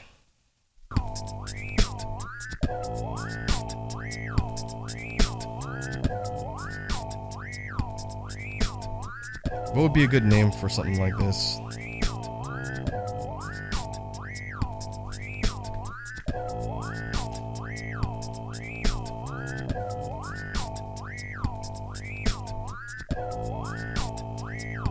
It's kind of a more kind of ominous or alien sounding song.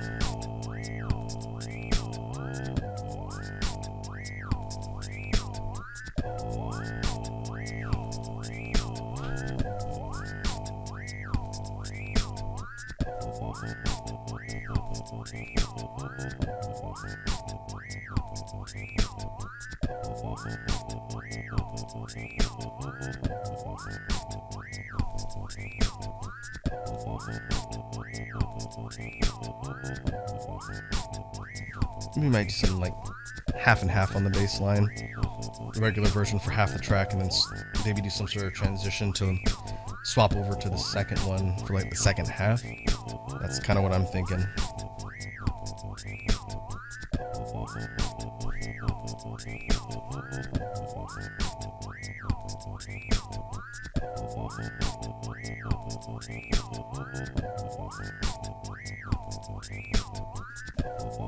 What about for the song title? What if we call this one Frequency? Since the distortion kind of sounds like a radio transmission, like a radio distortion on kind of like an AM radio.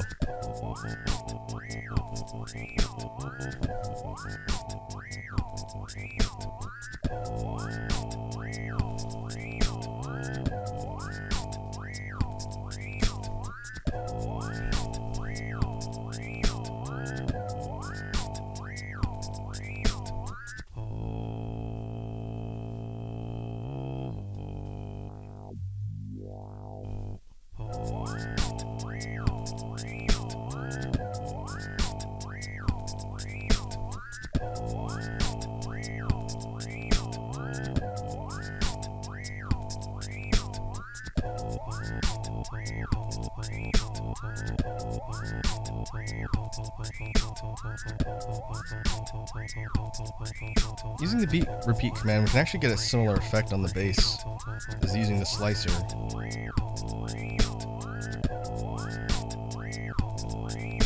That's one thing I didn't think about. What happens if you use them at the same time?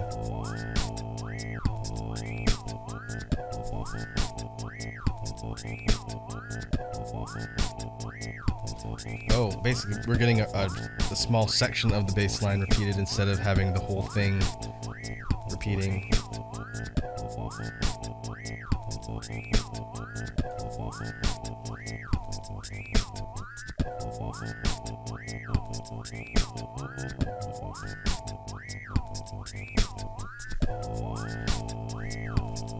Frequency spelled like.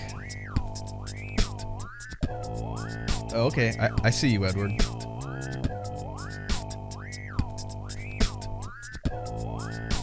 Yeah, let's do that. I'm gonna add that to my BGM track list so I don't forget. This might be a little bit before I get a chance to sit down and record this one. Let's see.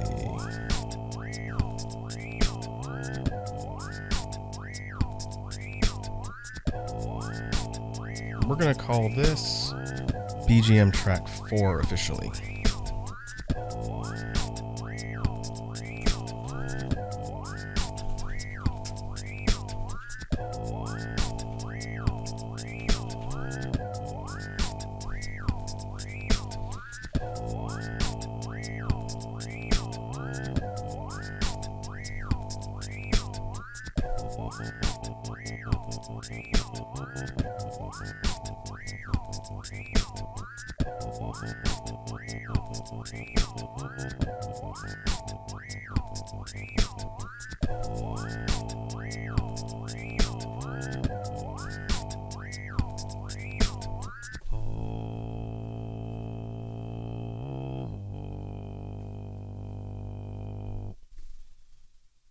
All right.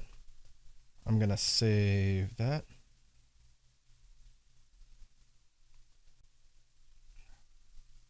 There we go. We've officially created our 5th collaborative BGM track.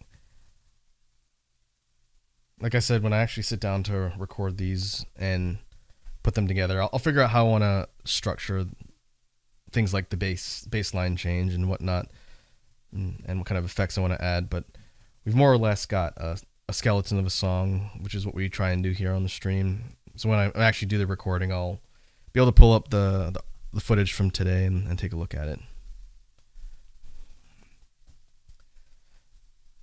Okay, let me copy this into a new track. I'd like to do one more. I'd like to do one more BGM track before we wrap up today. So let me do this. Drop everything into a brand new track. Clear everything off, except for the bruh button. Bruh. So I'd like to take a poll from the audience on this one. What would be a genre of music that we haven't really experimented with on these jam streams so far for the BGM? Now, Edward, you're kind of like my go-to guy for a lot of this stuff, since you're the only one who really speaks up on these. But what's a good genre of music to start with? Give me something that we can work into a BGM, and then I'll work on constructing the basic structure of the beats and everything based around the genre. Like don't give me something weird like, polka. I'm not doing a polka BGM track. But we're thinking like in the electronic realm or like the hip hop realm or something like that that's going to be different from what we've done. What's a good starting point?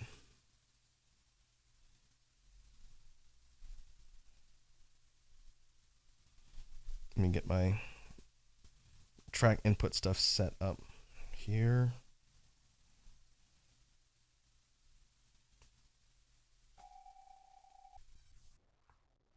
I think we won't do much with on this one. I'm going to put reverb back on for the moment. Like so.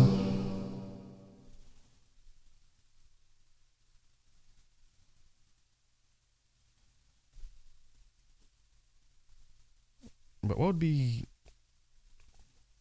something different? If we recap the things that we've put together from these dedicated jam sessions, or even things like the drawing streams where I've got a couple tracks from that. We've got, I'm just looking at my list here, sort of a basic hip hop one. We've got a bossa nova track, which I didn't think we would get to right away. We've got a more up-tempo kind of hip hop track that was just vibing. We've done a little bit of stuff with trip hop, which I'd like to do some more of in the future.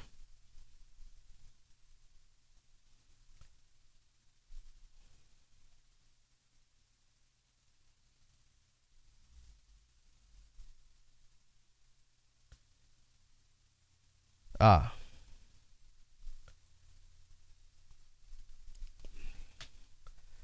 good point, Edward. A rock sounding beat. That was actually something I've been thinking about a little bit lately. I think it would be cool. I don't think we'll be able to do it necessarily today, but I think it'd be cool to be able to duplicate like a heavier rock sound or even like a metal sound using a mix of beatboxing effects and obviously the things here in the loop station. But yeah, you're right. We haven't really done kind of a rock sounding beat.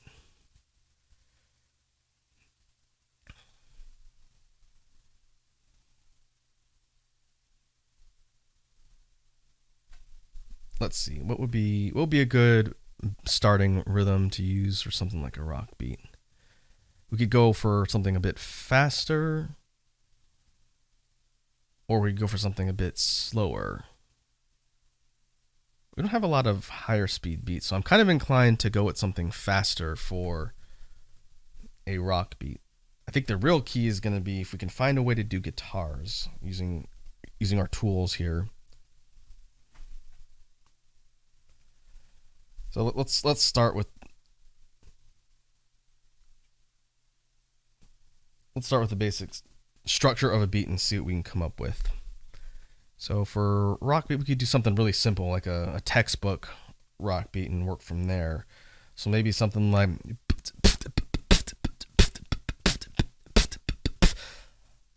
we could just create Take on Me since that apparently is what I'm thinking of at the moment. But let's see. Let me try and get this recorded, and then we'll see if we want to stick with it or switch things up.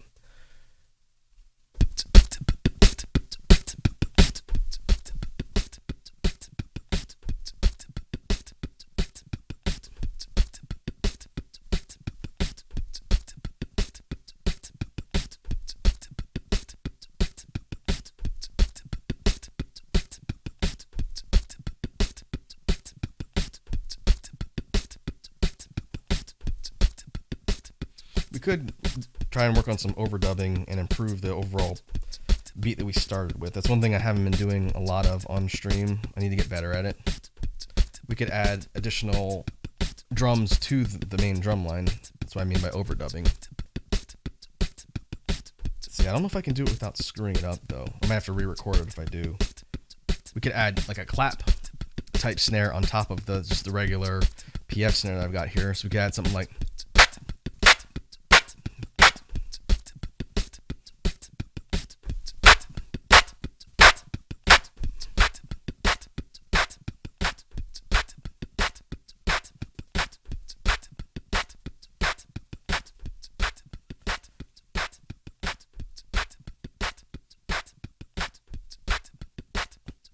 actually, I've got a better idea. I'm gonna put that on a separate track so I can mess around with the volume a little bit. The way I recorded that was too loud anyway. You're hearing the clap over the rest of the beat way too much. So let me try and get that main line recorded again.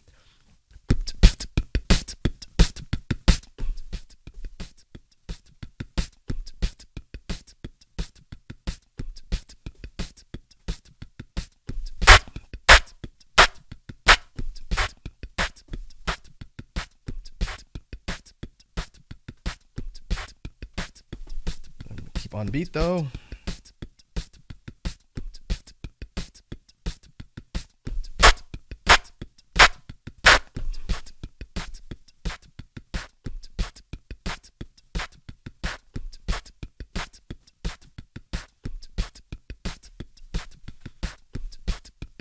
Okay.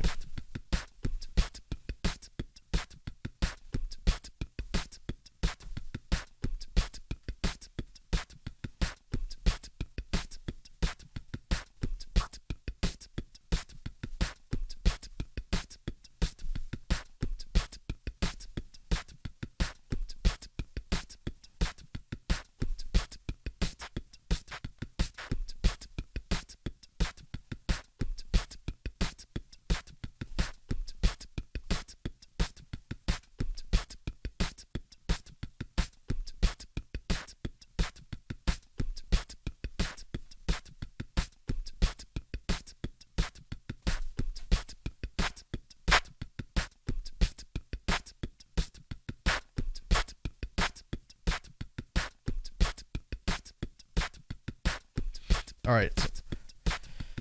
So what would be a good kind of driving bass line that would go with our tempo here? I definitely want to avoid getting into the same pattern, because if I'm not careful, we could basically end up with a mutated version of Pound the Pavement, since the rock beat's kind of close to that sort of swingish hit the road jack beat we used before. So we don't want to do that.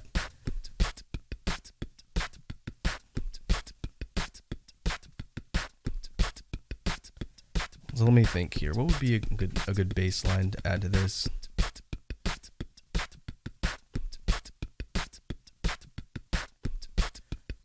Could start low and go high, since I tend to do a lot of descending melodies that go from high to low.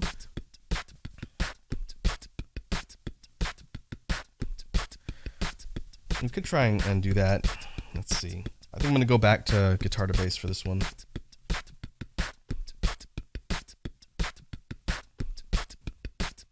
Test. Too high. Maybe down here.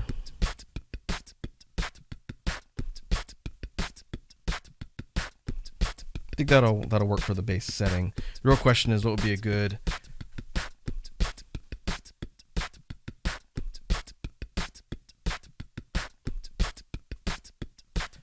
I'm thinking kind of like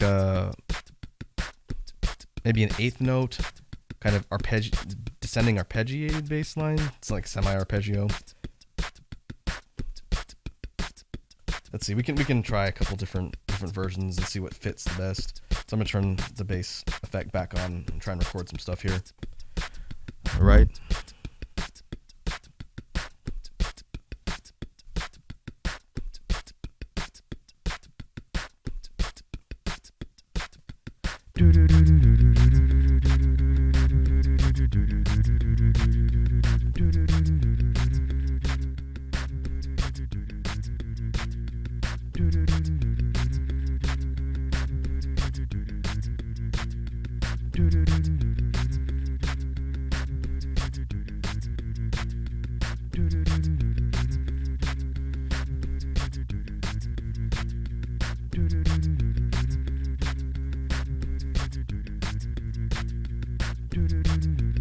You know, if I mute out the claps that I added in there,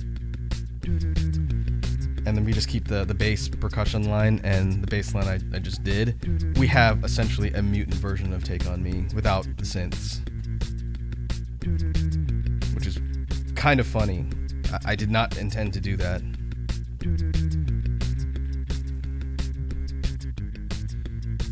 I think I want to keep the claps in there. It does add a little bit of a distinct sound. But I definitely have subconscious influences in my brain that are going to creep into songs, whether I realize it or not. Bruh.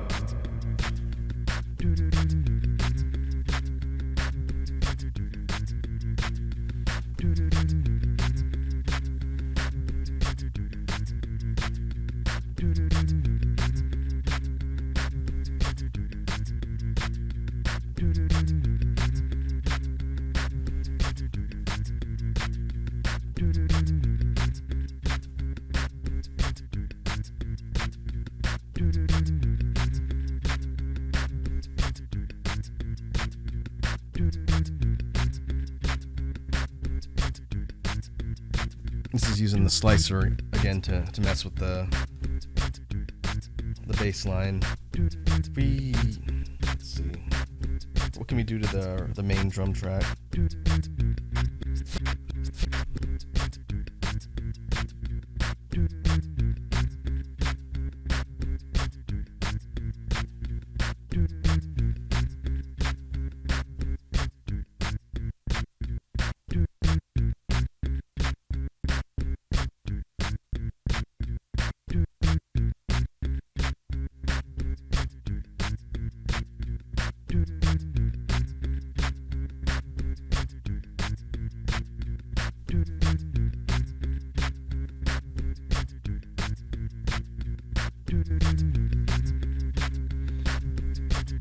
So Edward, were you thinking like just a single bass line,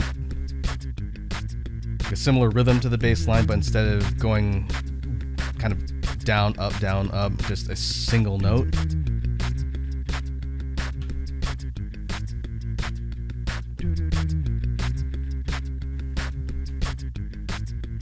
Yeah, let me see here. So we're thinking something kind of like,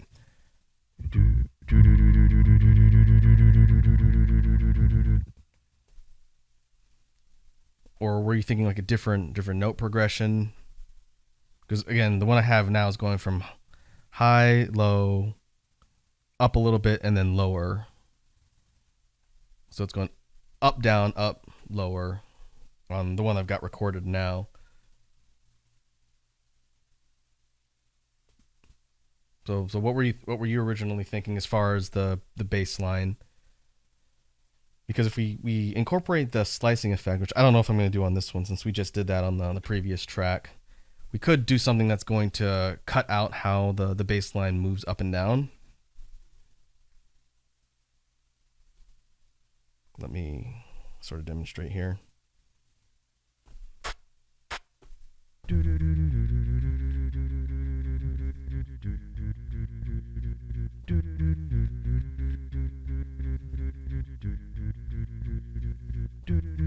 That's sort of the effect with the slicer turned on, which is it's basically making it so that there's less movement in between and kind of chopping it up a little bit. But that's not exactly what you're talking about if we took out the note changes.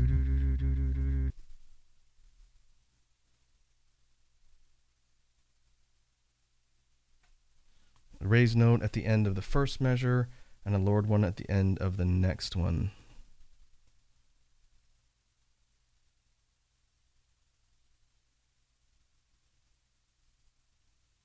Oh, I think I see what you're saying. So it'd be something like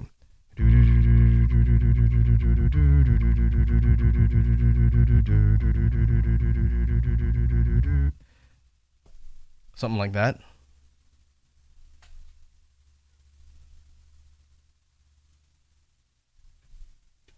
We can record an alternate bass line here. I can do that without disrupting anything on the track, since I have one more that's not recorded on. Let's try it.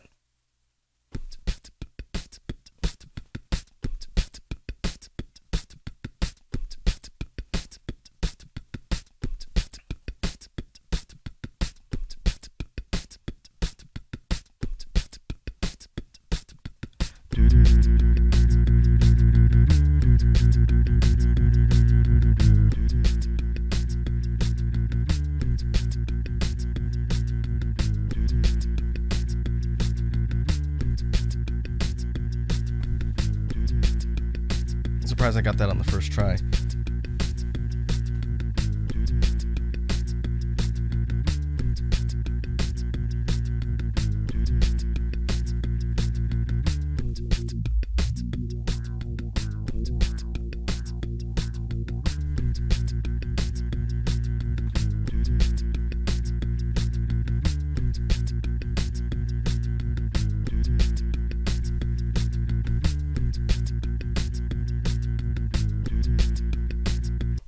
I'm gonna try something here.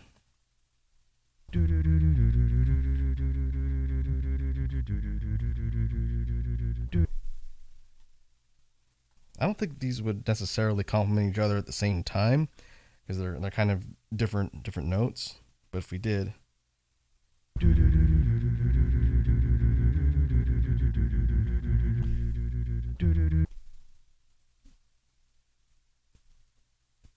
yeah, we definitely wouldn't want to play those at the same time. But what if we had a switching bass line here? So let's see. I'm trying to make sure I don't automatically over record stuff. Let me save this. There is no undo button as far as I can tell when you're recording stuff with the loop station. I need to look into that because countless times I've been messing around and I'll overdub something or I'll accidentally hit the record button on an existing track and it'll start recording and then it'll screw up the entire thing that I had to begin with. But let's see, okay.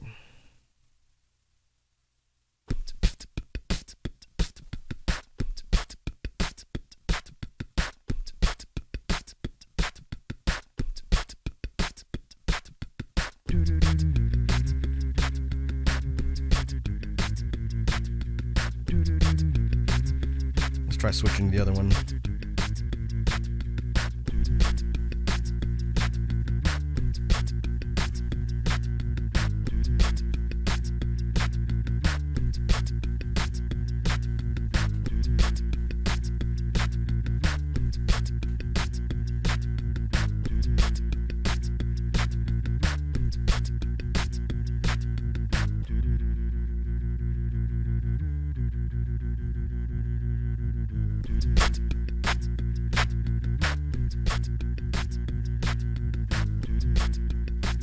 That really changes the whole vibe of the song, just with the bass line. In fact, that could be two different songs. If we were to flip to the other one real quick.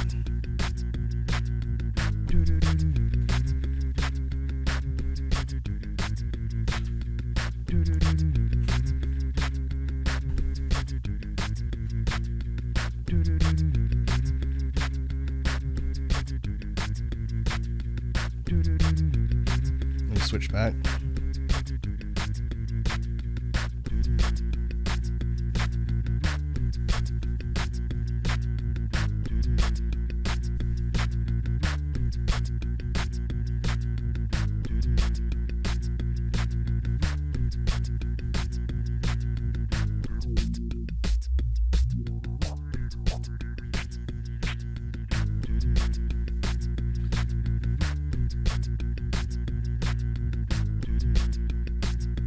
I'm gonna drop the clap down a little bit more so it's really subtle. I think that works better than having it. Oh, it's way too loud. Than having it be up sort of prominently in the rhythm.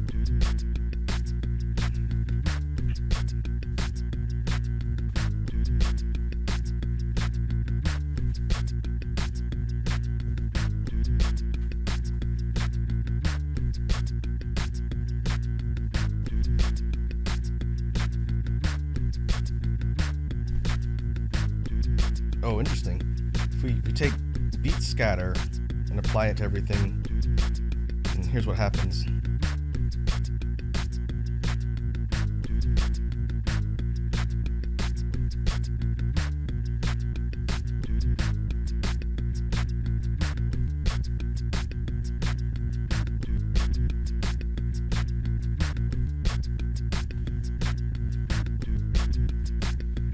That's really interesting. I like the way that switches up when I add beat scatter. It switches up the end of the bass line just a little bit and makes it sound like there's a kind of a glitch in the track before it repeats.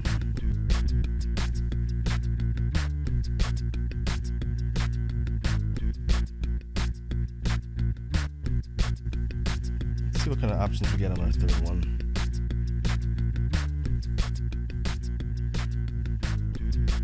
If you really want to screw around with your ears and add this effect, and it sounds like the sound is moving around your ears because of the pan effect.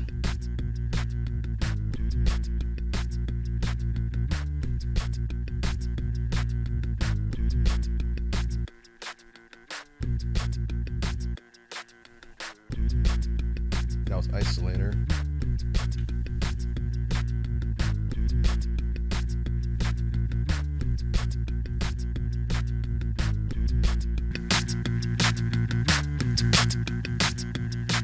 This is vocal distortion.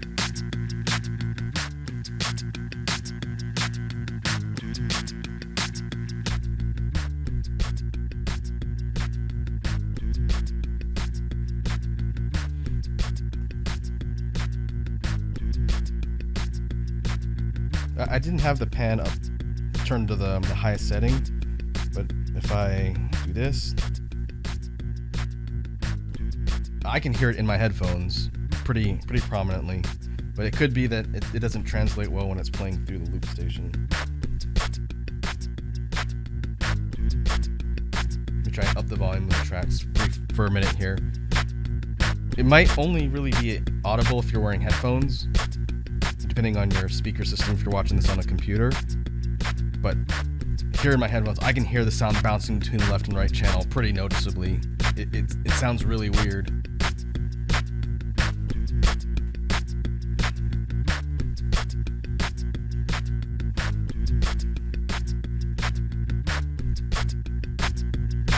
That's what the effect turned off.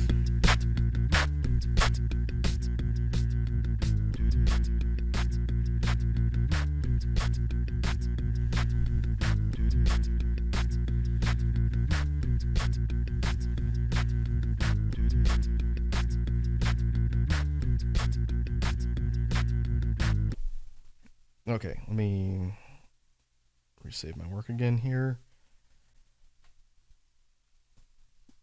So what we have basically are two kind of branching paths for this particular track. And I think I like Edward's version better. It's a bit more of a driving force and kind of sounds like it's more not aggressive, but it's a bit more higher energy. The bass line that I recorded before that, it's fun and it has kind of just a different feel. So we could do a couple different things. I'm kind of open to suggestions. I don't really have a preference. I think we should make the version that Edward suggested with the kind of more driving bass line, the main version of the track. And then we can take a look at doing some additional track effects and mixing as far as the structure goes. But we could do like an alt version too that has the other version of the bass lines. There's essentially kind of like a version and a remix version of the track, because I think it'd be kind of a waste to just toss. But if people don't feel strongly about the first bass line, then I'm not super attached to it. I just think it's really interesting how the bass line rhythm changes the song's feel pretty dramatically just by switching up things like how the rhythm moves, or how the notes in the rhythm move, really, because it's essentially the same beat. It's just a constant like eighth note beat, but one of them moves up and down and the other one is pretty flat and then goes up, down, and then stays flat again. But yeah, that's pretty interesting. That's part of why I enjoy messing around with this stuff, because there's a lot of different options that you can have at your disposal, and just doing some minor tweaks here and there to things on the initial tracks that we record can switch up the feel of whatever we're creating pretty dramatically, and I think that's neat. So let's do sort of a rough draft version of the track using bassline number 2.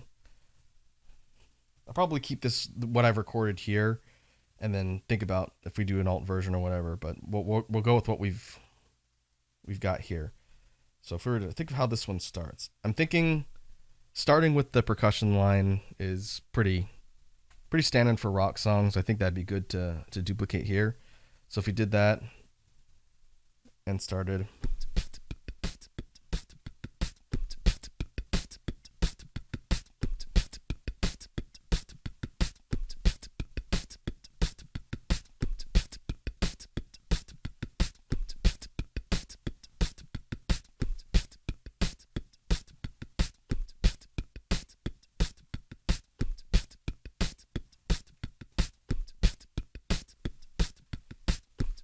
How would the first bass line sound as a synth?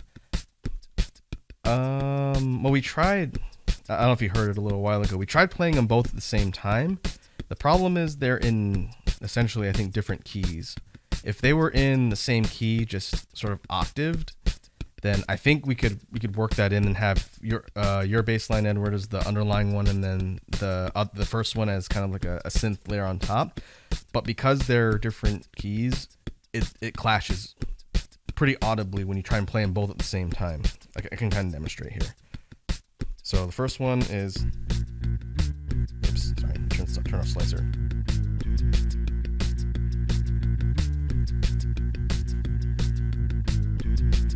All right, and this is the first bass line.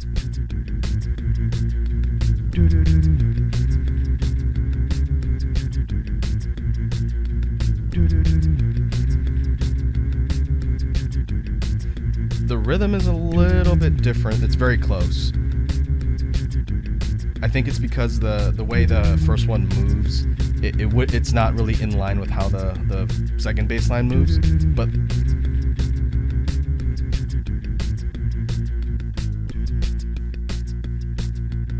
oh, you mean if it sounded different? Well, we definitely couldn't play them at the same time.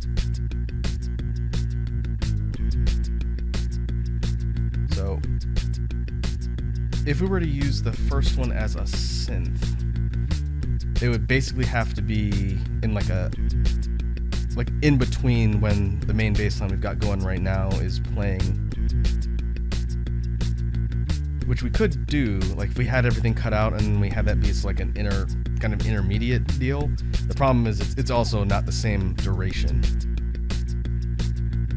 I didn't really intend to record it that way, but this bass line has a different duration than that first one.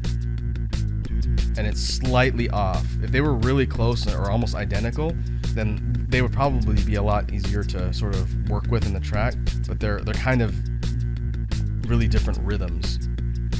And that's kind of an interesting wrinkle in the formula. If anything, doing a different synth line on top of this beat, or this bass line and beat, would probably work better, and then doing like an alternate synth line using the other one if the other one was going to be the bass line, if that makes sense.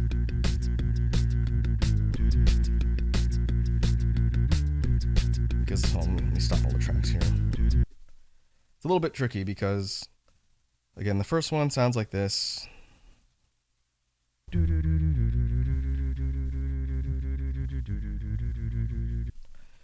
And what I mean by a difference in rhythm is the first one is sort of moving in different places compared to the other bass line, which is more constant, and then it moves up and down sort of at the end of each measure. But we could try and, see if we add different effects to the first one. The problem is I don't know if I can record the effects. That's one thing I've never tried to do. If we do track effects and then we record it, if it'll keep it on the actual loop. That I've never attempted to do here. So I guess we can try it. If I just save my work, I can just reload it if it messes up.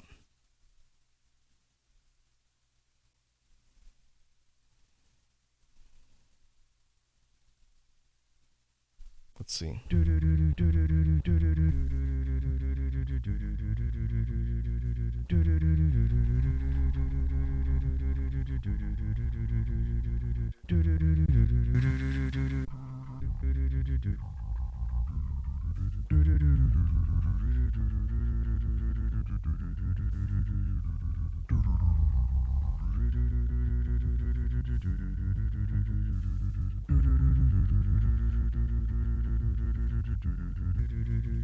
I'm just seeing if we could do something like change the octaves slightly to get it one step closer to the other one, but I don't know if I have the ability to necessarily do that with just an effect.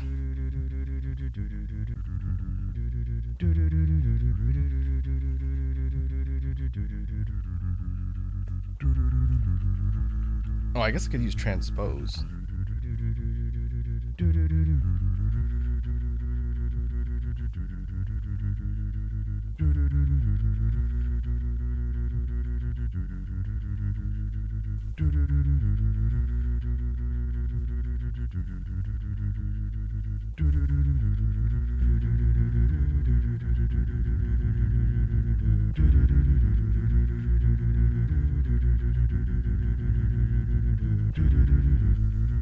That's interesting. If it was a matter of key, then we could probably adjust that first bass line so that it's in the same key as the other one and be more of a complement. I think the real problem is that the rhythm is different.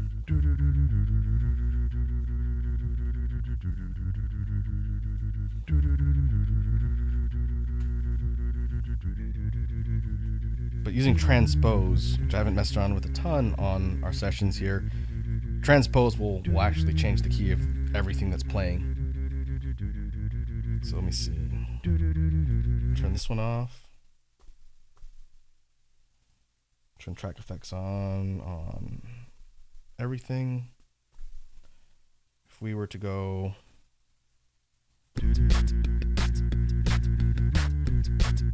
have all of them going here.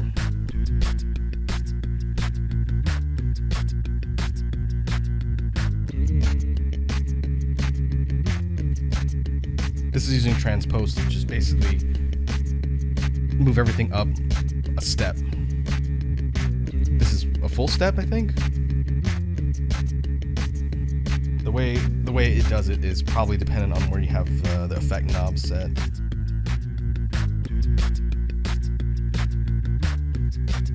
But yeah, I think that's a half step.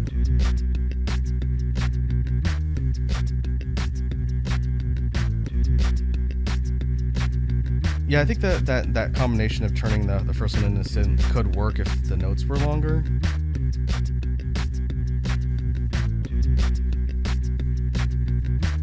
I'm fine keeping it separate for now and just focusing on structuring the layout of the track with the second bass line that we have recorded. And it's kind of funny, messing around with transpose gives some interesting effects. Like this is a half step. This is neutral.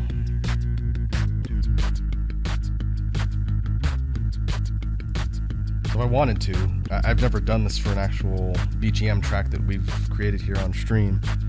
But if I wanted to change its key, I could.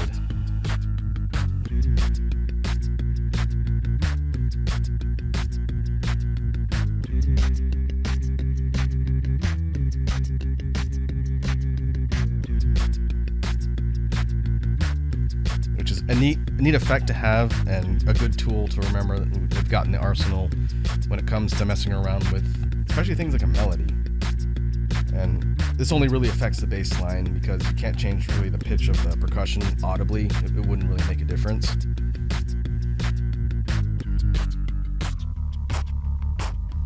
You can even go like a full 2 octaves down if you wanted to.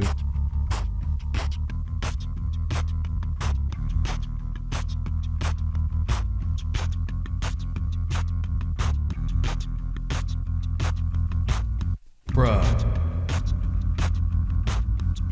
That's funny. If you drop it way lower like that, it sounds like a Doom theme.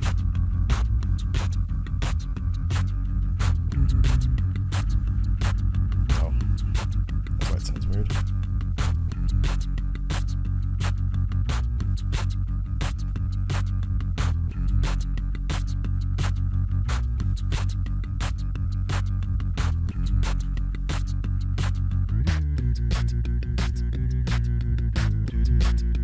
There are also some options to mess with how transpose applies.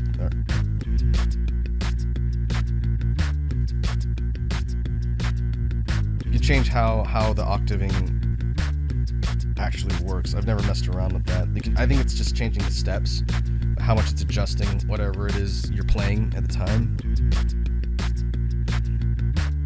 But okay, let's just sort of like a wrap up of this whole thing, and then we'll wind down the stream for the day. Okay, so what I'm thinking for the layout is starting with the beat.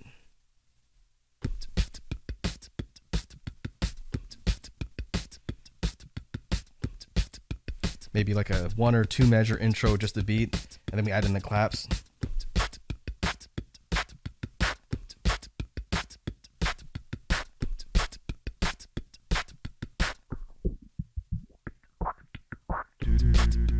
And then maybe do, I don't know if I'm necessarily committed to doing like a filter transition because I do that a lot. And I don't want that to be on every single song that we make.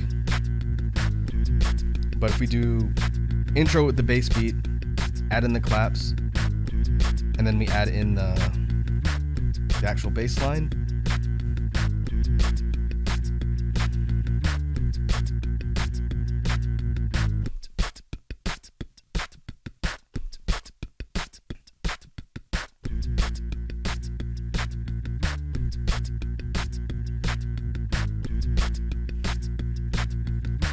And we could do some things with the mixing to do stuff like drop out the bass line and leave just the beat, or we could do the reverse.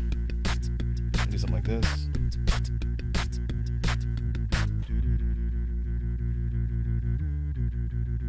And bring it back.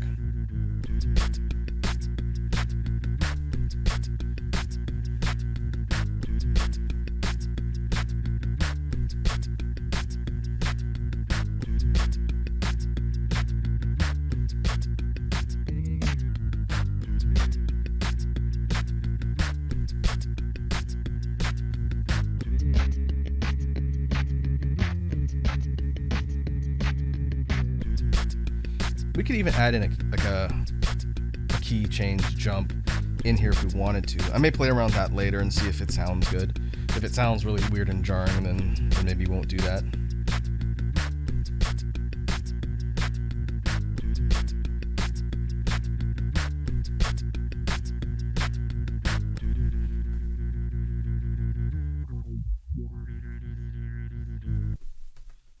But I think that's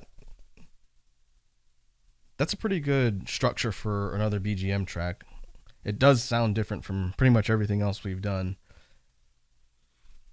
And I do like the way the bass line has a kind of constant groove to it.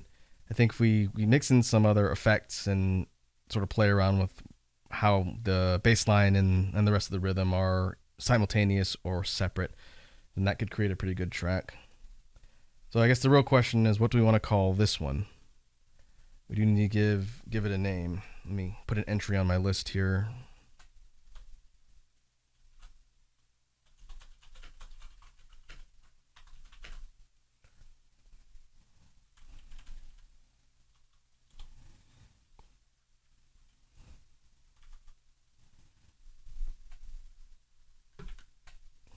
And keeping with the idea of kind of a rock feel and that kind of more driving.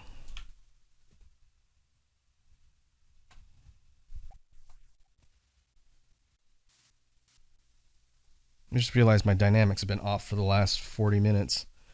That if my mic sounded a little bit lower while we were doing all that stuff, then that would be why.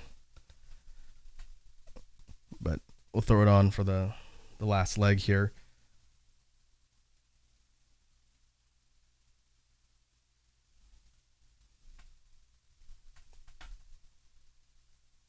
Yeah, let me put the track on in the background, and I'll just drop the volume a little bit while we come up with a name for it.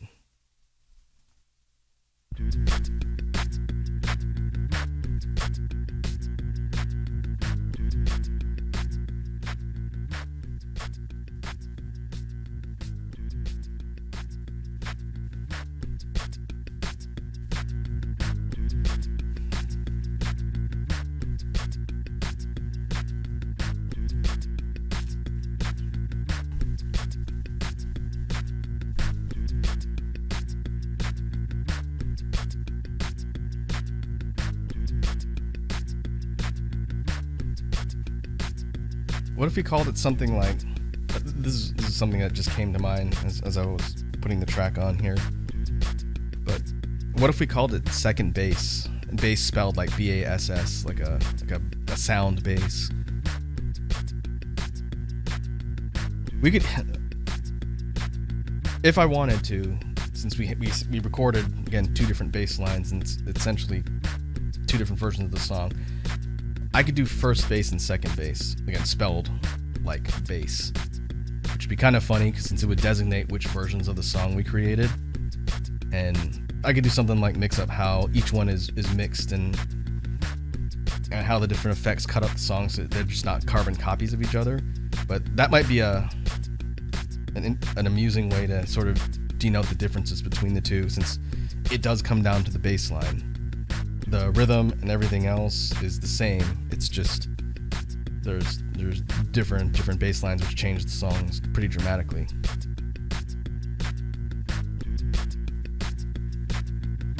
So that might work. We might be able to call this one second bass. I think that'd be kind of funny. What do you guys think?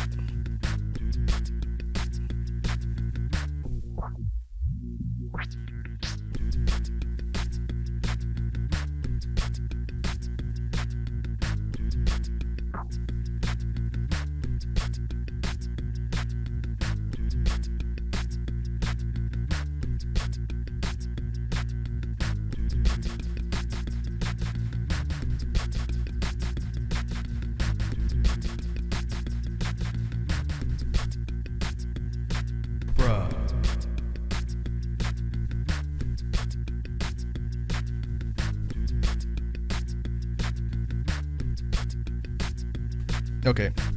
Yeah, I think that'll work. I'm gonna put this on my list so I don't forget.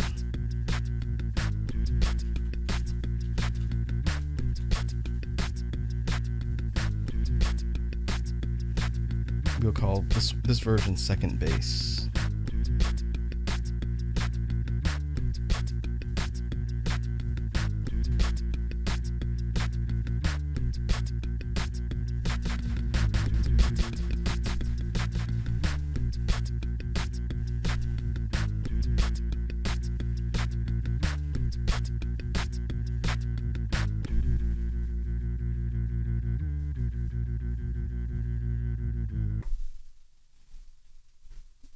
All right. Well, I think that will do it.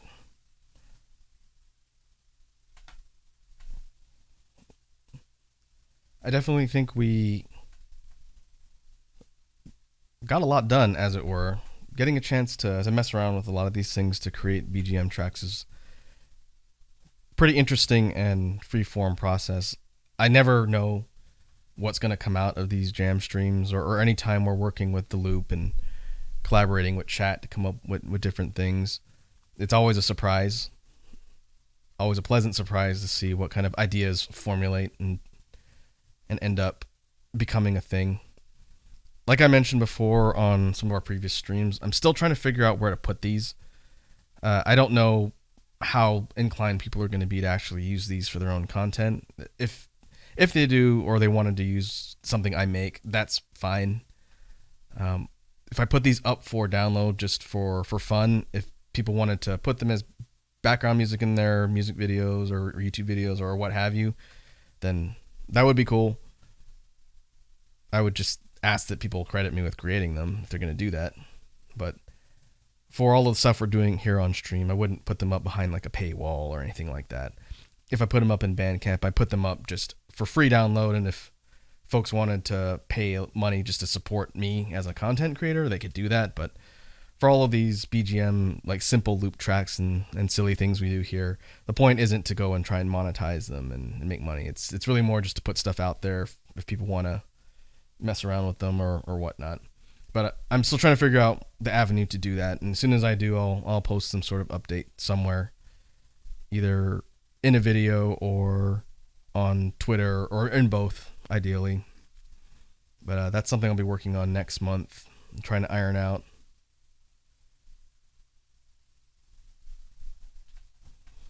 But I think that will do it for today's jam session. And the time really flew by. We've been at this for almost 2.5 hours, and that tends to be a little bit longer than we normally go for. But it was pretty fun messing around with track ideas, and getting a chance to practice, learning more with the loop.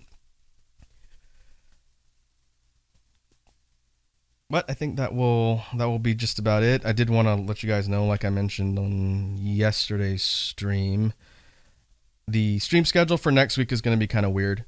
Like I mentioned, I've got some family from Homeworld that's visiting that I haven't seen since before the pandemic.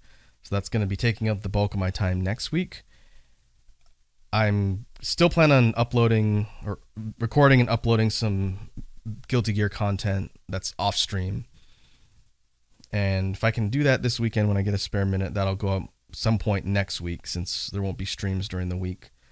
I may have time to do some pop-up streams on the weekend, but I don't know what my schedule is going to be until it gets a little bit closer. So if I end up doing that and we do something on the weekend, then I'll put an update somewhere so you guys can see it. But where we won't have many streams during the weekdays for sure, because I'll be running around doing stuff then. But in the meantime, we'll keep working on the stuff we've got. I've got some ideas for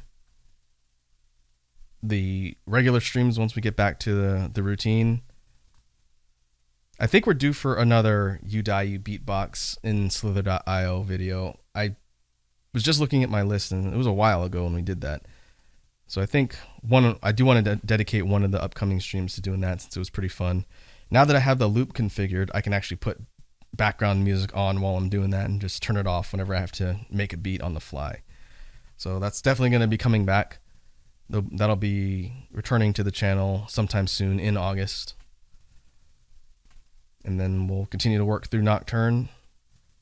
And I'm in the process of compiling some new tier list stuff to talk about on our chill streams. I was looking around last night, unusually annoyingly late last night, trying to find some stuff on the tier list site, and I found a couple anime tier lists. I think it'd be kind of fun to rank anime since I've watched a lot, mostly older 2000 stuff, since I haven't had time to watch a lot of newer things that are on. I'm just be worried that ranking something like that would be painting a giant target on my back, but that's okay. If I'm gonna get canceled over my takes on something, I would assume it'd be something like anime. But we'll see. There's a whole bunch of different things that are on that particular tier list site that I'd like to talk about and discuss with you guys. So I'll be continuing to get that stuff together, and then next chill stream we'll probably be diving into more hot take tier lists. So all that stuff's on the horizon. I've got a lot of ideas for things I want to plan as far as content. But once again, thanks as usual to the folks who stopped by to hang out and just listen to the jam stream. Once again, shout out to Edward for his input on the BGM tracks and overall being my sound technician, soundtrack guy. I do appreciate that. But yeah, again, this was fun. So we'll be getting back together soon. So I will catch you guys later. Have a good evening.